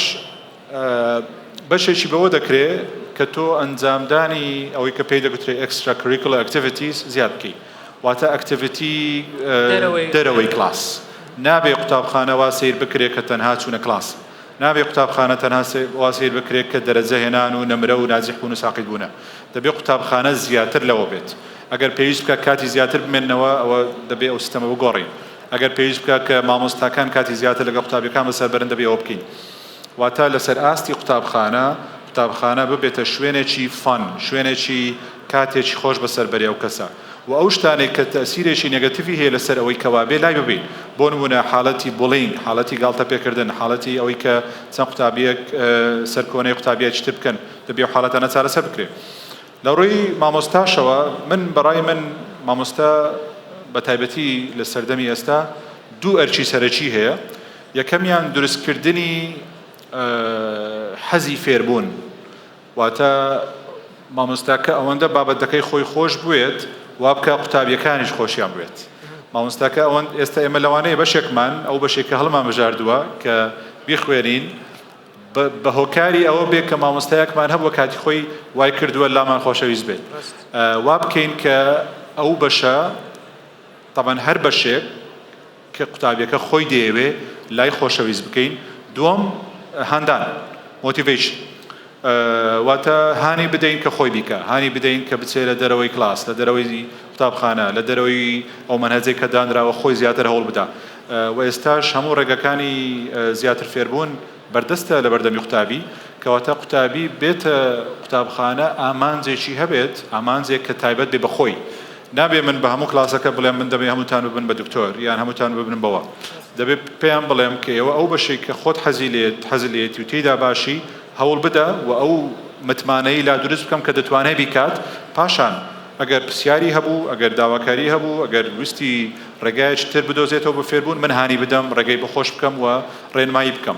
بەڕای من ئەو دوو ڕێگەی ئەو دوو ئەرکە ئەرچی سەرەکی مامۆستان ئەوانەی تر تەواوکردنی مەنهەج و وتنەوەی مەنهەج و ئەوانە هەمووی بەرە ئەوە دەچێت کە نەبێتە شتێکی سەرەکی ئەرکی سەرەکی مامۆستا دەستخۆش بێت دەستخۆش زۆر سپاس دکتۆر زانە کە باس لە هەم گرنگی خۆشەویستکردنی بابەتەکە لەلایەن قوتابیان کرا و هەروە باشی لایەنی ریسەرچ و توێژینەوەش کرا کە مامۆستا دەتوانێت لەگەڵ ئەرکەکەی خۆیدا ئەرکی توێژینەوەش ئەنجام بدا وەکو ئەکشن ریسەرچ کاک دکتۆر فەرهاد دیسان دێمەوە لای جەنابەت وەک دەزانین لەو سەردەمەی ئێستا تەڵەبە زۆر لەژێر گوشارێکی دەرونی و میدیاییە چۆن مامۆستا بتوانێت کارامەییەک پەرە پێ بدا کە بتوانێت ئەو دۆخە ناهەموارە هێور بکاتەوە یان خاوی بکاتەوە ئەویش لە ڕێگای کارامەیی تەندروستی دەرونی پەروەردەیی هەروە چۆن بتوانین ڕاهێنانەکانی مامۆستایان بە شێوەیەکی گشتی پرسیارەکانی کۆتایی تێکەڵ دەکەم بگۆڕین لە کۆرسێکی تیۆری وشک بۆ کۆرسێکی کردداری کە بتوانێت جێبەجێ بکرێت لە ئەرزی واقع دەستت خۆش بێ زۆر سپاس سەرەتا بزانین مامۆستا خۆی بناسی خاڵی لاوازی یان پێویستی بە چ کاراماییەک هەیە ئەوە زۆر گرنگە یعنی کاراماییەکان بە ئەمە دابەشی بکەین کاراماییمان هەیە شەخسیە کەسایەتیە مامۆستا لە ڕووی کەسایەتیەوە چ کاراماییەکی باشە و چی پێویستە باشتری بکاتن یان لاوازە بۆی بتوانی لە خۆیەوە سیر بکە ئەو کاراماییانێک کە هەیە کەسایەتینە بەڕێوەبردننی کاتە سەرکردایەتیە پێشەنگبوونە بڕیاردانە بەدەم کارامەییمان هەیە ئایا لە کامیان باشە لە کامیان بابرین لاوازە ئەوەی ئیشی لەسەر بکاتن مامۆستا بەشەکی ترمان هەیە کاراماییەک کۆمەڵایەتیەکان لە ڕووی کۆمەڵایەتیەوە لە ڕووی بەڕێوەبردنەوە لە ڕووی کاری بە کۆمەڵەوە لە ڕووی دانوستانەوە لە ڕووی قەنەعەت پێینان بە قوتابیەوە لە ڕووی بەشداری پێکردنەوە ئایا مامۆستایەکە تا چەند ئەو توانایی هەبووە بتوانی لە ڕووی کۆمەڵایەتیەوە هەم بەخۆی کەسایەتیەکی کۆمەڵایەتی بی هەم بتوانی قوتابیەکانیش بایەتە ناو بازنەی کۆمەڵایەتیەکەیەوە چکە قوتابیەکان کێشەمان هەیە لە ڕووی شەرمەوە لە ڕووی ترسەوە لە ڕووی نیگەرانیەوە لە ڕووی دڵەڕاوچێەوە ئێمە منداڵەکان بەو شێوە پەروەردەکراوە کە شکاندراوتەوە ترساوە ڕۆلی مامۆستای ئێستا بتوانی ئەو متمانەی لە بۆ بگەڕێنەوە ئەوەی کە کاک دکتۆر زانە باسی کرد بەشەکی ترمان هەیە لە ڕووی کاراماییەکان کارامە تەکنەلۆژیەکان یان تەقەنیەکان مامۆستا وەکو مامۆستایەتی خۆی چ کاراماییەکی دەزانێت لە ڕووی تەکنۆلۆژیاوە و چ نازانێت ئەوانەی کە پێویستە بیزانێت ئەوەی کە خاڵی بەهێزیتی بەکارهێنانی کۆمپیوتەرە ئەنتەرنێتە باورین پاوەرپۆینتە وەردە ئەکسلە ئایە شێوازەکانە ئاپەکانە ئەو پلاتفۆرمەیە ئایا دەزانی بەکاربینیان نا یعنی مامۆستا چوویتە سەری بەشداری پێکردیە بەکاری هینایەوە ئەوە زۆر گرنگە لە ڕووی کاراماییەکانەوە ئەوی تر لە ڕووی با بڵێن پەیوەندیەوە لە ڕووی تێکەڵبوونەوە لە ڕووی وانەوتنەوە ئەو مامۆستایەت کارامەیەکی هەیە لە ڕووی وانەوتنەوە کە سەرنجی قوتابیان بۆ خۆی ڕادەچێشیتن یعنی چ ڕێگایەک بەکاردێنی فە زۆر گرنگە مامۆستا زیرەک بێت لەوەی خاڵەکانی خۆی ببینی و خاڵی قوتابیانیش ببینی فە بڕیاردان لەسەر زیرەکی جاران زیرەکی ئایکیو هەبووە کە ئاتۆ دەگوت ئەو قوتابیە زیرەکە یان تەمبەڵە بەڵام هاوە یان بابرێن گارنەر لە ساڵی 1970 چەند جۆرە زیرەکەیەکی دیاری کرد کە ناکری ئەمە بڕیار بدەین قوتابیەکەم زیرەکە یان تەمبەڵە ئەمە زیرەکی زمانەوانیمان هەیە لە ڕووی قسەکردن لە ڕووی دەربڕین لە ڕووی با بڵێن زمانەوانیەکەی لە ڕووی زیرەکی بیرکاریەوە لێکدانەوە ژمارەوە لە ڕووی بینینەوە لە ڕووی زیرەکی شوێنەوە لە ڕووی زیرەکی کەسایەتیەوە لە ڕووی زیرەکی کۆمەڵایەتیەوە زیرەکی وەرزش زیرەکی ئاواز و دەنگ و مۆسیقاوە لە ڕووی زیرەکی با بڵێن سروشتەوە قوتابی لایەنێکی هەیە وەکو بەڕێستان لەسەر ئەو چیرۆکە بەو چیرۆکە کە دەستت پێکرد نەخشەیەک بوو یاخود وێنەیەک بوو کە ئەو قوتابیە زیرەکی بینینی جوانە زیرەکی نەخشەکێشانی جوانە ئاراستە و ئایندەشی دیار بوو کە دەبێتە ئەندازیارێکی بابرێن شارستانی فزۆر گرنگە مامۆستا شارەزای قوتابیەکانی خۆی بی چ جۆرە زیرەکیەک بەکاردێنی لەو هەشت جۆرە زیرەکیە زیرەکیەکی تر هەیە لەوانەش باشتر گرنگتر پێویستتر کە ئیمۆشنەل ئەنتەلیجەنس مامۆستا بزانی زیرەکی ویژدانی چەند بەرزە لە بۆ قوتابیەکانی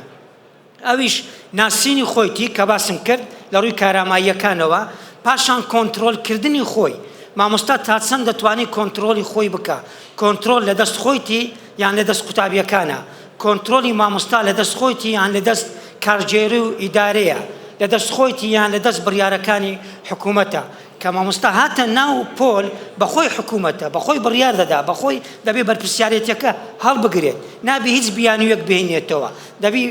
حەقی ئەو بەرپرسیارەتە بدا کە لەگەڵ قوتابیەکانە بەشی سێمیان زیرەکیەکە ناسینی بەرامبەرە قوتابیەکان بناسێت بزانێت خاڵی لاوازیان بۆی بتوانی چارەسەری بکاتن بە تێکەڵکردن بە بەکارهێنانی دەیان سەدان شێواز و ڕێگا و مۆدیلمان هەیە بەکاربێنێ گونجاوی لە بۆ ئەو جۆرە قوتابیانە ئەوی ترمان بەڕێوەبردنی پۆلەکەیە نەک کۆنتڕۆلکردنی پۆلەکە بەڕێوەبردنی پۆلەکە و بتوانیت پاشان قیادەی قوتابیان بکە و قیادەی پۆلەکە بکە فزۆر گرینگە بەو شێوەیە قوتابیان ڕابهێنین ئاسانکاریان و بکەین وەکو ئەوەی بەڕێزت کە ئەم کتابە کرایتەوە کوردی کە پۆلەکە بەرواش بکەینەوە ڕۆڵ بدەین بە قوتابیان قوتابی ڕۆلی مامۆستا ببینی قوتابی ڕۆلی سەرکردایەتی ببینی قوتابی ڕۆلی بەرپرسیارەتی ببینی تا ئەمە نەگەینە ئەو ئاستی بەرپرسیارەتی نەدەینە قوتابیەکانمان قوتابیەکان لەو گۆشەیە دەمینێتەوە ئەو بۆشاییە دروست دەبیت کە باسم کرد گەڕانەوە لە بۆ پەڕینەوە ئەو بۆشاییە بەتیەکان دەبی دووبارەی دەکەمەوە تەواصل بوو تەفاعل بوو تەقەنیە بوو تعلم نەشت بوو تەلعیب بوو کە گەیمی پێدەرێن و تەغذیە ڕاجعەیە بلەوەی ئەمە بتوانین فیدباکە وەربگرین ئایا هەتا چەند ڕۆیشتیە بۆی ئەمە زۆر گرنگە پێشنیار بکەن بە وەزارەتی پەروەردە کە ئیشی باشی کرد لەسەر بەها کارە و بەها کۆمەڵایەتیەکان لەسەر کارامە کۆمەڵایەتیەکان ئەو جارە ئیشی باشی کرد لەسەر لایەنە زانستیەکە و لەو قوتابخانەکەم زانستەکانی تێدایە ئەو جارەی بتوانێت ئیش لەسەر مایکرۆ تیچینگ بکە ینی مامۆستا وانەی بچووک برێتەوە یاخود قوتابیان وانەی بچووک بڵێنەوە بە ڤیدیۆ تەسویر بکرێ ڤیدیۆیەکە مامۆستایەکە بنێریتن دابەزێندرێ جوانترین مامۆستا کە باشترین ڕێگاکانی بەکارهێناوە لەو وانەیە لەو ڤیدیۆ کورتە بتوانین بڵاو بکرێتەوە جێ دەستخۆشیە بەو شێوەیە خۆشبی زۆر سپاس کە دکتۆر بەڕاستی بابەتەکان گرنگن ئەو بابەتی کارەمەیە نوێیەکانی مامۆستایان بابەتێکە قسە زۆر هەڵدەگرێ وەکو گوتیشمان لە ڕوانگەی جیاوازەوە هەم لە ڕوانگەی ڕێکخراوەیی هەم لە ڕوانگەی زانکۆیی و هەم لە ڕوانگەی ڕاهێنانیشەوە دەستمان پێکرد پانەلیستێکی ترمان لەگەڵە لە دەرەوە نازانم ئامادەیە یان نا مامۆستا ستەم کامل کە ڕاهێنەری پێداگۆجیە دەرچووی خولی ڕاهێنانی پێداگۆجی لە زانکۆی هامکی فینلەندایە ئەو قسانەی کە کردمان هەمویان جێی دەستخۆشین بەڵام دەمانەوێت بە پوختی بە مامۆستایان و بە بەشداربووان بڵێن کە کارامەیەکان چین لە ئەزمموی مامۆستا ستەم کە خوێندکاری دکتۆرە لە کینگز کۆڵج لەندەن لەوێن دەرێ ئێستاش هەلەوێ لە دەرەوەی وڵاتە بە سپاسەوە لەگەڵمان بەشدارە هەوڵ دەدەین هەموو پرسیارەکان بەیەکەوە کۆ دەکەینەوە لەلای ئەو مامۆستا ستەم ئەو کاتت باش جێت لێمانە بەڵێ بەس دەنگ نییە دەنجی نییە ئەم کاتتان باش سڵاتان لێبێ ئێوە گوێتان لە دەنگمە زۆر باشە پرسیارەکە هەر بەگشتی پرسیارەکانمان ئاراستەی مامۆستایانی بەڕێز کرد بۆ تۆ وەک لەسەری ڕێک کەوتوین هەوڵ دەدەین پوختەیەک لەو کارامەیانە بە پوختەکراوی بدەینە بەردەستی ئامادەبوانی بەڕێز کە مامۆستایان کار لەسەر چی بکەن ئەو کارامەیە نوێیانە چین کە مامۆستایانی ئەو سەردەمە و ئایندە پێویستیان پێ بۆ ئەوەی وەکو دەڵێ بە سپیکراوەی یان بە پوختی لە بەردەستیان بێ ئەگەر لە ماوەی دەخولەکی قسەکانی خۆت تەواو بکەی حسابی هەستێ مامۆستای بەڕێزمان کردووە نزیکەی دەخولەکێکمان پێداون بۆ جەنابیشت هەر هەمان کاتێ زۆر باش دەبێت فەرموو ئەم کاتتان باش سڵاوتان لێبێ هیوادارم زۆر باش بن سڵاو ڕێزم بۆ ئامادەبووان و بۆ قسەکەرانی ئەم پانێڵە باشە ڕێز و سڵاوم هەیە دەستخۆشیم هەیە بۆ ئامادەکاران و ڕێخەرانی چوارەمین کۆڕبەندی پەروەردەیی لە کوردستان سوپاسی زۆرم بۆ برای بەڕێز کاک دکتۆر ئالان و بۆ ئەم بانگێشتەی خۆشحاڵ بووم بریا بارودۆخی ئاسمانی کوردستان بەو جۆرە نەبووە و بگەڕامایەتەوە بەڕاستی کۆڕبەندەکە لە 4 ساڵی ڕابردووە ساڵانە بەشداریم کردووە ئەزانم چەند بە نرخە و هیوام وایە ئەم کۆڕبەندە بەردەوام بێت جا کاک دکتۆر هیمداد ئیشەکەم قورسە وەکو ئینگلیزە لاڵێ وشمی لاک کە سەرکەوتوو بمتیایە هیوای سەرکەوتنم بۆ بخوازم کە دوای ئەو سێ پانێڵە بەڕێزە ئەو سێ پانێڵستە بەڕێزە دوای ئەو دیدگا قوڵ و ورد و باشانەی کە خراونەتە سەر بتوانم شتێک بڵێم کە جێگە بگرێ و بتوانم شتێک بڵێم کە سوودی هەبێ بۆ پەروەردەکارانمان بەڕاستی زۆر چێژم بینی لە گوێگرتن لە هەر سێ پانێڵستە بەڕێزەکە گەر ئێستاش ئیمتیحانم بکەن بەباشی هەموو ئەڵێمەوە دەستان خۆش بێ زۆر زۆر خۆشحاڵ بووم ئەمێ ئەوە بڵێم کە یەکەم توانست کە ئەمێ قسەی لەسەر بکەم من ئەمێ باز لە 4 توانست بکەم بۆ چوارەمین کۆڕبەندی پەروەردەیی کوردستان توانستی یەکەم پەیوەندی بە ئەوەوە هەیە کە پەروەردەکارانی ئێمە مامۆسایانی ئێمە پێویستە کات زۆرێک لە تەواضعی معریفی و زانستی تیابێ کە توانای فێربوون توانای وازهێنانی هەبێ لە خۆ خراپەکانی توانای ئەوەی کە پێڵێن نافێربوونی هەبێ پرۆسەی بە مامۆستابوون ئەوەی کە ئینسانێکەکە بە پەروەردەکارێکی باش بە شەو ڕۆژێک دروست نابێ قسەکەرانی پێش من هەم کاک دکتۆر زانا و هەم کاک دکتۆر فەرهاد زۆر بە جوانی باسی ئەویان کرد کە مامۆستای باش ئەو مامۆستایی کە ئیلهام تایاتێ بەوەی کە هەوڵ بی بە باشترینەکانی خۆت ئیلهام تایاتێ کە بوارێکە حەز لێ بێ خۆشەویستی و هەبێ بۆ دنیا ئەو مامۆستا باشانە خاوەنی کۆمەڵێک سیفاتی زۆر زۆر ناوازە و جیاوازن یعنی هەموو کەسێک نابێ بە مامۆستای زۆر باش دە دکتۆرابێنی لە بوارێکە بەقەت ئەوە نییە کە مامۆستا ئەو هۆشیاریەی هەبێ بە مامۆستایی بوونی خۆی یعنی لەم ڕوانگەوەیەوەیە کە پێداگۆجی کە بواری لێکۆڵینەوەیە لە پەروەردە قسەکردنە لەسەر پەروەردەی پەروەردەکاران زۆر زۆر گرنگە خۆشبەختانە کوردستان ئێستا چەند ساڵێکە لەسەر ڕێگا دروستەکەی بۆ قسەکردن و گفتوگۆکردن و بوونی ئەم کۆڕبەندانە ئێجگار گرنگە بۆیە خاڵی یەکەم کە لێوەی دەست پێ بکەین بۆ هەموو پەروەردەکارێکی باش بۆ هەمومان بۆ هەموو کەسێکە لە بواری پەروەردەیە کارەکە چ لە بڕیاردار ڕێژران چ لە مامۆسایانی زانکۆ چ لە مامۆسایانی پەروەردە ئەوەیە کە بزانین زانست و زانیاریەکانمان سنووری هەیە زانست و زانیاریەکانمان ئەکرێ کۆن بن ئێمە لە سەردەمی گۆڕانکاریە زۆر خێراکانین ئێمە لە سەردەمی ژیری دەستکردین بە جۆرێک گۆڕانکاریەکان خێران کە زۆر جار فریا ناکەوین خۆمان ئابدەیتکەینەوە دەستمان بە نوێترین تێگەیشتەکان بگات ئەوەنە بارودۆخەکە ئەوەنە گۆڕانکاریەکان لە دەوری ئێمە خێران لەناو ئەم خێرا بارگۆڕانەیە ئێمە هەڵگری کۆمەڵێک دیدگاین لەسەر پەروەردە خۆمان پێی بزانین یان نەزانین ئەکرێ خۆی خراپ بن ئەکرێ قەناعەتی مەترسیدار بن ئەکرێ ئەو خوانە بن کە ئێمە فێری بووین لە جێگایەکە ئێستا شتی نوێ هاتووە دنیاکە گۆڕاوە بازاری کوردستان سیاسەتی کوردستان ژینگەی کوردستان نەک هەر کوردستان ناوچەکەش و دنیا زۆر شتی تیا گۆڕاوە بەڵام هێشتا لە زۆربەی جێگاکانی ئێمە هەر قەناعەتە کۆنەکانی پەروەردەکارەکەن بۆیە مامۆستایانی پەروەردە مامۆستایانی زانکۆ زۆر گرنگە کە لەوێەوە دەست پێ بکەین کە تێگەیشتنەکانمان فێربوونەکانمان فێربوونی سنووردارن و پێویستمان بۆیە کە ئێمە تەواضعی معریفیمان هەبێ و لە درگامان کردبێتەوە بۆ فێربوونی بەردەوام چەند گرنگە فێرخوازەکانمان لە کوردستان لە پۆلەکانمانە فێری خۆشەویستی فێربوون بکەین ئەوەنەش بۆ مامۆستا ئەمە گرنگە و ئەمە پرۆسەیەک نییە بەجارێک و بە خولێکی پێداگۆجی و بە هەفتەیەک و بە ساڵێک و بەدوان ئینسان ببێ بە مامۆستایەکی باش پرۆسەیەکە ئەبێ لەگەڵ تا بێ یعنی بەڕاستی ئەم قسانم لە تەجروبەی پێداگۆجیەوە هاتووە کە بە تەواضعەوە تەجروبەیەکی چەند ساڵێکم لەناو فایلی پێداگۆجی هەبووە کە سەرەتاکەی زۆر قورس بوو قەناعەت بە هەندێک مامۆستای بەڕێز بکەین ڕەنگە پەیوەندی بە ئیگۆکەی یاخود پەیوەندی بە کەسایەتێکی خۆی یا پەیوەندی بۆ قەناعەتانی خۆیەوە هەبووە کە بێت پێداگۆجی بخوێنێ جارێکی تر فێر بێتەوە کە چۆن فێر بێت جارێکی تر بچێتەوە ناو پرۆسەی فێربوون خۆشبەختانە ئێستا پێداگۆزی زۆر فراوان بووە ئەم کۆربەندانەی لە هەولێری خۆشەویست و لە کوردستان ئەکرێ سوودی گەورەی بینیوە بۆیە بەڕاستی پێویستمان بەوەیە کە بیکەین بە جۆرێک لە پراکتیسداوە لە مامۆستاکانمان بکەین کە واز لە فێربوونە کۆنەکانی بێنێ دەرگاکانی بکاتەوە دەرگاکانی فێربوونی بکاتەوە بۆ فێربوونی نوێ بۆ ئەمەش بەڕاستی ناکرێ بەردەوام چاوەڕوانی وەزارەتی پەروەردە و وەزارەتی خوێندنی باڵا بێ زۆر گرنگە وەزارەتەکانی ئێمە خاوەنی سنتەری توێژینەوە و سنتەری ڕاهێنان بن بەڵام سەردەمەکەش بە جۆرێکە کە پێویستە کات پەروەردەکاران لەسەر پێی خۆیان بۆستن هەموو ئەو توڵانەی کە ئێستا لە بەردەستی هەر کەسێکمانایە چی لە ئەنتەرنێت و کەرەستەکانی ژیری دەستکرد و ئەوە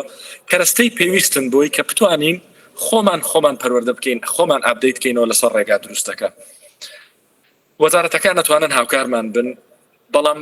لە بەرچاوگیری ئەو ریسۆرس و کەرەستە متەوازعانەی کە لە بەردەستی کوردستانە هەیە کە لە واقعەکەی ئێمە بەو جۆرەیە زۆر گرنگە ئینسان لە واقعەکەی خۆیەوە دەست پێ بکات ئێستا ئێمە سەر و خاڵش پێویستەکە مامۆستاکانی خۆمان فێریەوە بکەین کە هەم خۆیان ئابدەیتکەنەوە و نەوەستن لە پرۆسەی ئابدەیتکردنەوە ئەو هۆشیاریی هەبێ ئەو سەقافەتەی هەبێ ئەو خۆناسینەی هەبێ بە خۆخراپەکانی بە قەنەعەتە مەترسیدارەکانی بۆ قەنەعەتانەی کە ئیتر کۆن بوون لەوانە قەنەعەتێکەیە کە ئەم نەوەی ئایپاد و نەوەی ئایفۆنن بەڕاستی تااقەتی پەروەردە و فێربوونیان نییە خۆپشاندانەکانی مانگی یەکی ئەو هاوسۆزەی بۆ ڕۆژ ئاوا دروست بوو دەرکەوت کە ئەم نەوەیە زۆر کوردستان دۆستە زۆر ژیان دۆستە و بەڕاستی قەنەعەتەکانی سەر و لێشکردینەوە لەو بارەیە قەنەعەتی تر هەیە کە مامۆستا ڕای وایە کە ئەڵێ نەبابە تەلەبە ئەبێ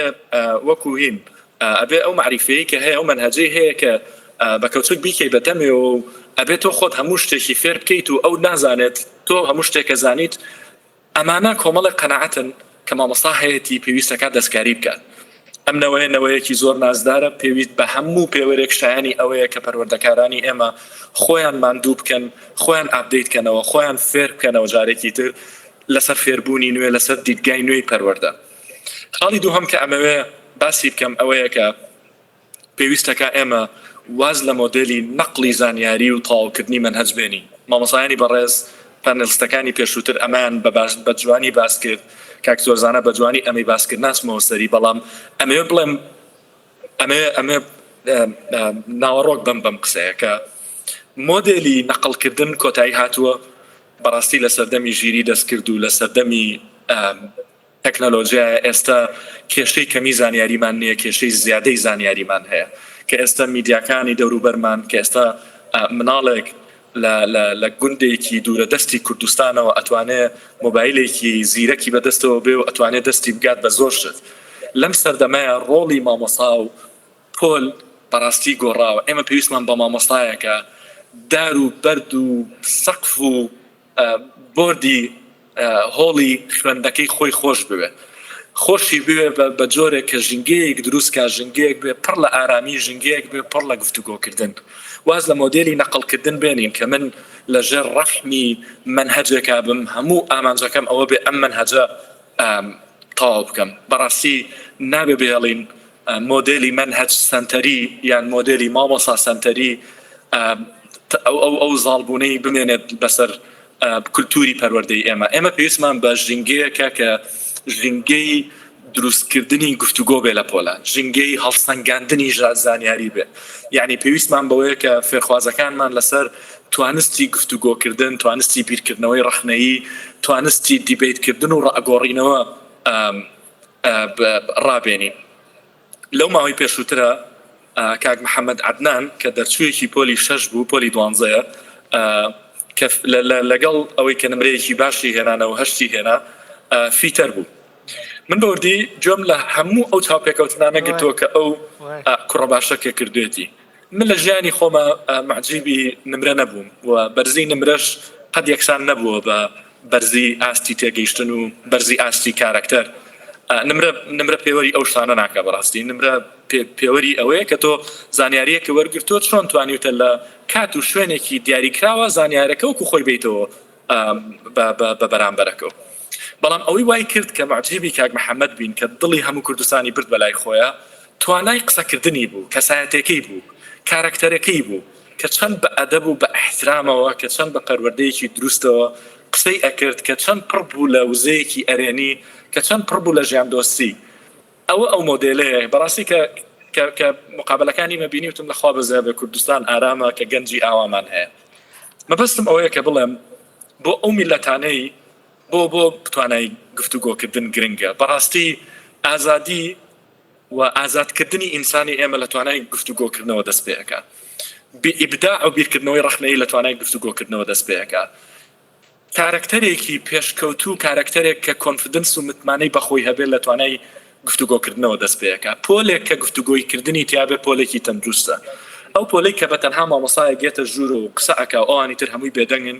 پۆلێکی ستەمکارانەیە پۆلێکی مەترسیدارە پۆلێکی ناتەندروستە بە عەقڵ پۆلێکی ناتەندروستە بە ویژدانی ئینسان پۆلێکی ناتەندروستە بە کەسایەتی ئینسان ڕەنگە ڕۆژگارێک بێت لەسەر ئەم هەسارەی ئێمە ڕائەکەم ڕەنگە تۆزێک ڕادیکاڵ و هین ببینرێ ڕەنگە ڕۆژگارێک بێت لەسەر ئەم هەسارەیە پۆلێک کە بە تەنها مامۆستا قسەی تیابکە بە پۆلێکی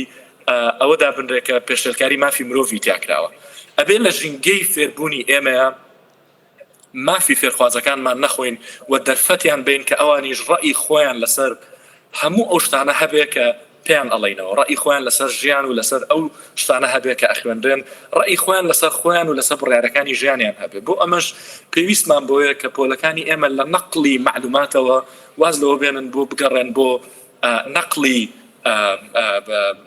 بۆ دروستکردنی گفتوگۆ بۆ هەڵسەنگاندنی زانیاریەکان گفتوگۆ سەرەتای ئازادیە سەرەتای ژیان دۆستیە سەرەتای هەموو ئەو بە جوانانەیە کە ئێمە باسیەکەین بۆ ئەم بابەتە گرنگە بۆ کوردستان منەزانم لەم خاڵیانە زۆر خۆم دووبارە کردوتەوە بۆ هەر جێگایەکە واز لەم بابەتە ناهێنم باسی پاولۆ فێرێری و باسی ئەو کتێبەیەکەم پێداگۆزی ستەمکاران بەڕاستی مێژووی کورد ئەکرێ مێژوویەک بە هەموو ئەو قات و قوڕی کە بەسەریا هاتووە جینۆساید و قڕکردنی کورد و ژیانی کورد لەژێر سایی ستەمکاری ئەوانی ترە ئەکرێ مێژوویەک بێ وامان لێ بکات کە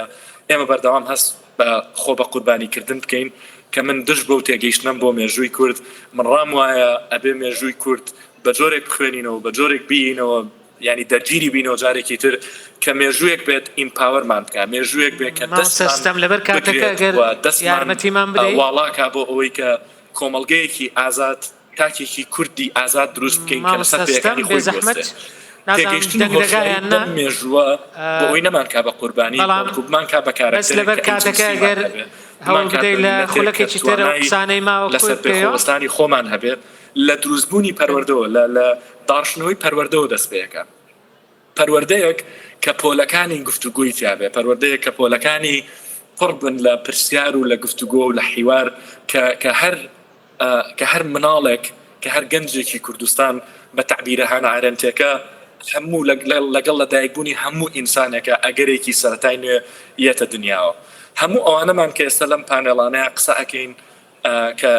کە لە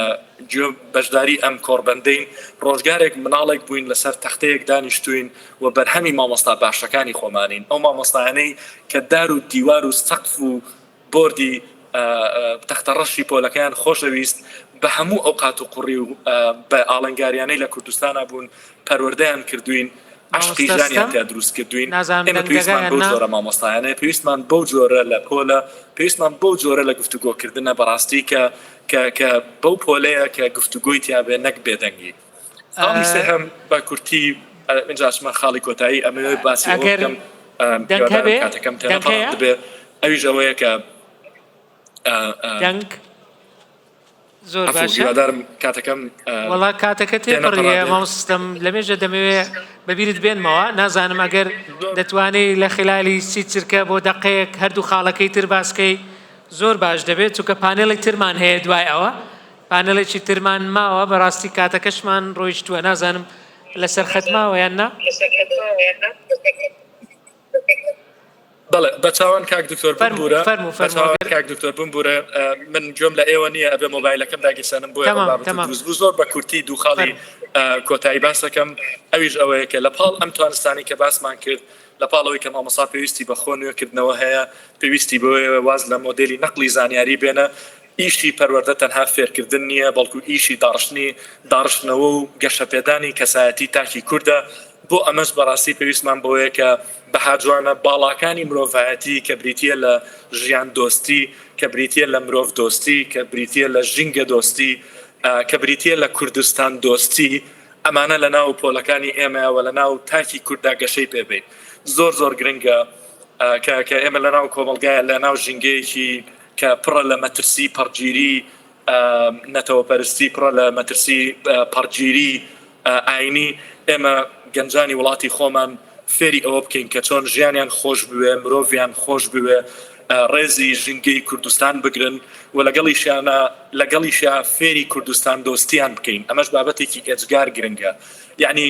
ئەگەر مامۆستایەک کوردستانی خۆشنەوێ پۆلەکەی خۆی و ژیان و وڵاتەکەی خۆشنەوێ بەڕاستی ناتوانێت ئەمەش ببەخشێ بە بەرامبەرەکانی هەر تەنها فێرکردنی زانیاری و فاکتەکان گرنگ نین بۆ ئەمنەوە نوێی کە دروستە بێ بەڵکو کوردستان دۆستیش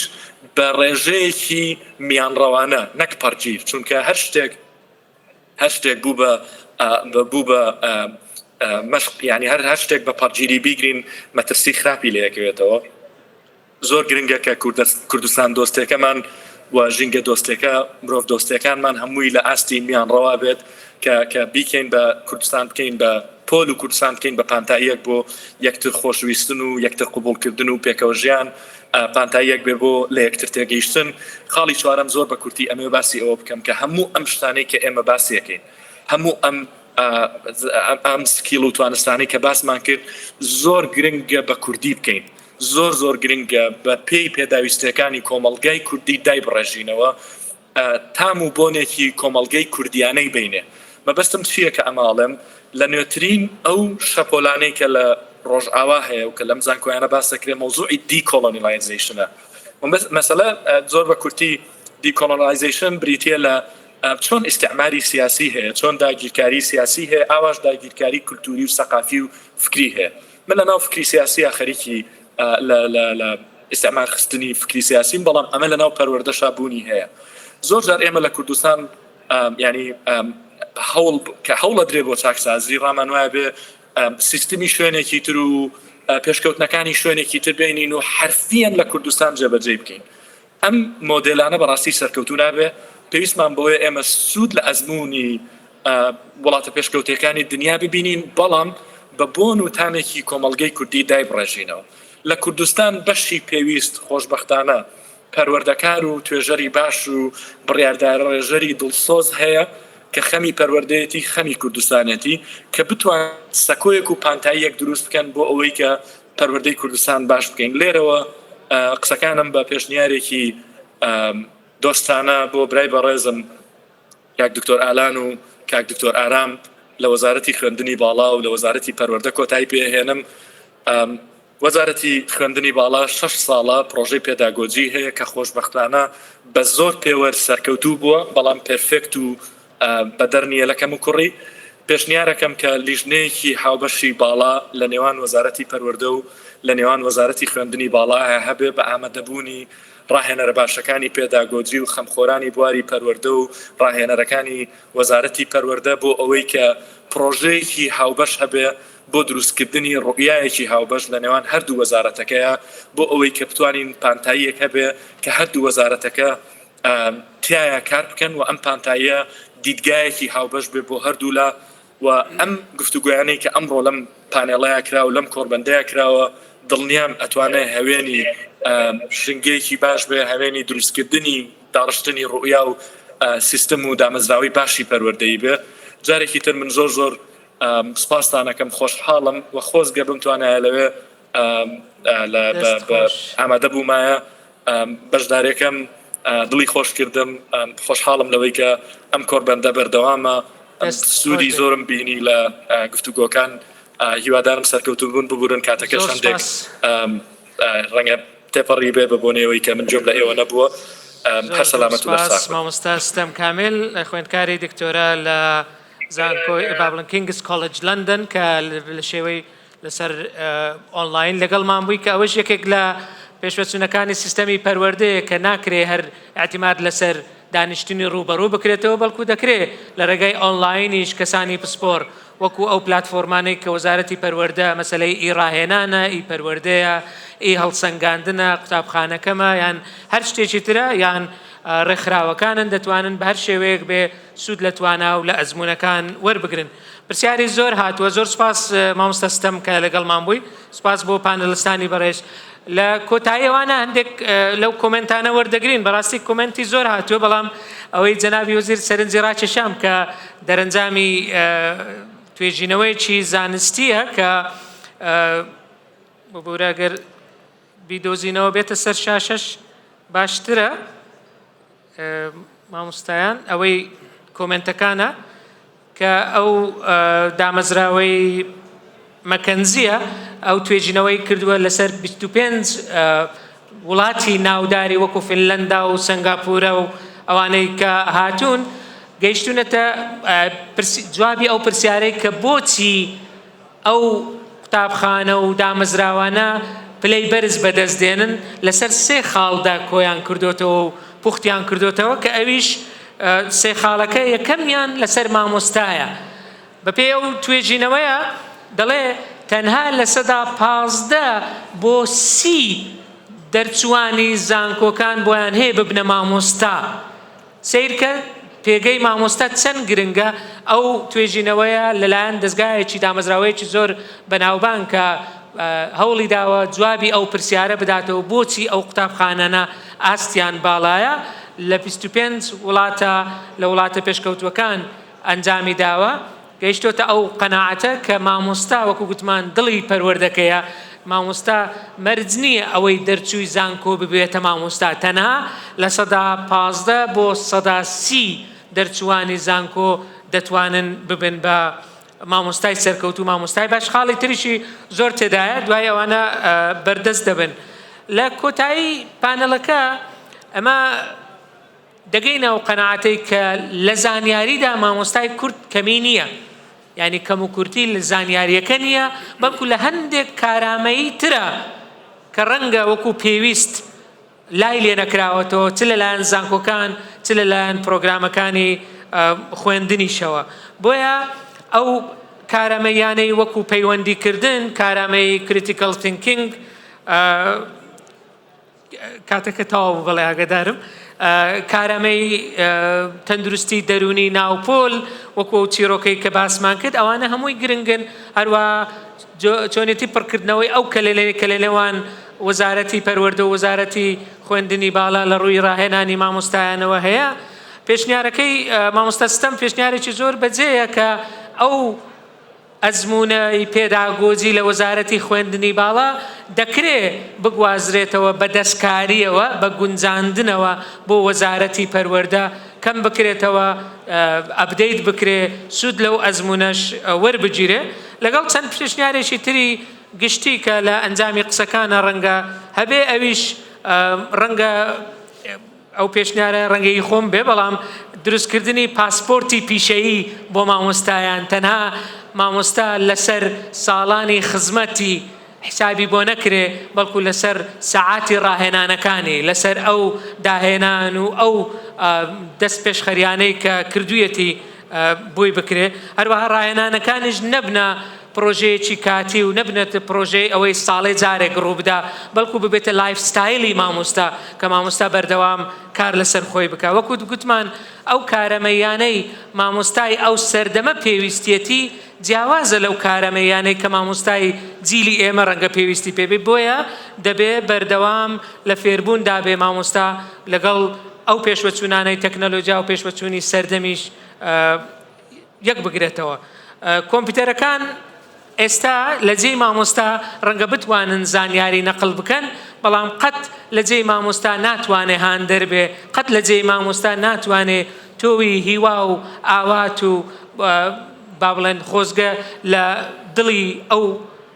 قوتابیانەدا بچێنێ و گەشەیان پێ بدە. من بە ناوی وەزارەتی پەروەردە بە سوپاسی زۆرەوە بۆ ئەوان زۆر سوپاس بۆ پانێلیستە بەڕێزەکان، بۆ بەڕێز جمعەخان بەڕێوەبەری وڵات لە ڕێکخراوی یونیسف، بۆ بەڕێز دکتۆر زانا ئیبراهیم سەرۆکی زانکۆی کوردستان لە هەولێر، بەڕێز پرۆفیسۆر دکتۆر فەرهاد یاریدەدەری سەرۆکی زانکۆ لە زانکۆی سەلاحەدین و ڕاهێنەر و پسپۆر لە بواری وانەوتنەوە بەڕێز مامۆستا و ڕاهێنەری پێداگۆجی مامۆستا ستەزم کامل لە لەندەنەوە لەگەڵمان بوون سوپاس بۆ ئەوەی بەڕێزیش داوای لەبوردن دەکەین هەندێک کاتەکەمان زیاد برد بەڵام ئەو بابەتە بەڕاستی بابەتێکی هەم زۆر گرنگە هەمیش قسە زۆر هەڵدەگرێ و دووبارە زۆر سوپاس بۆ هەموو لایەک کاتێک خۆش سوپاس. Thank you.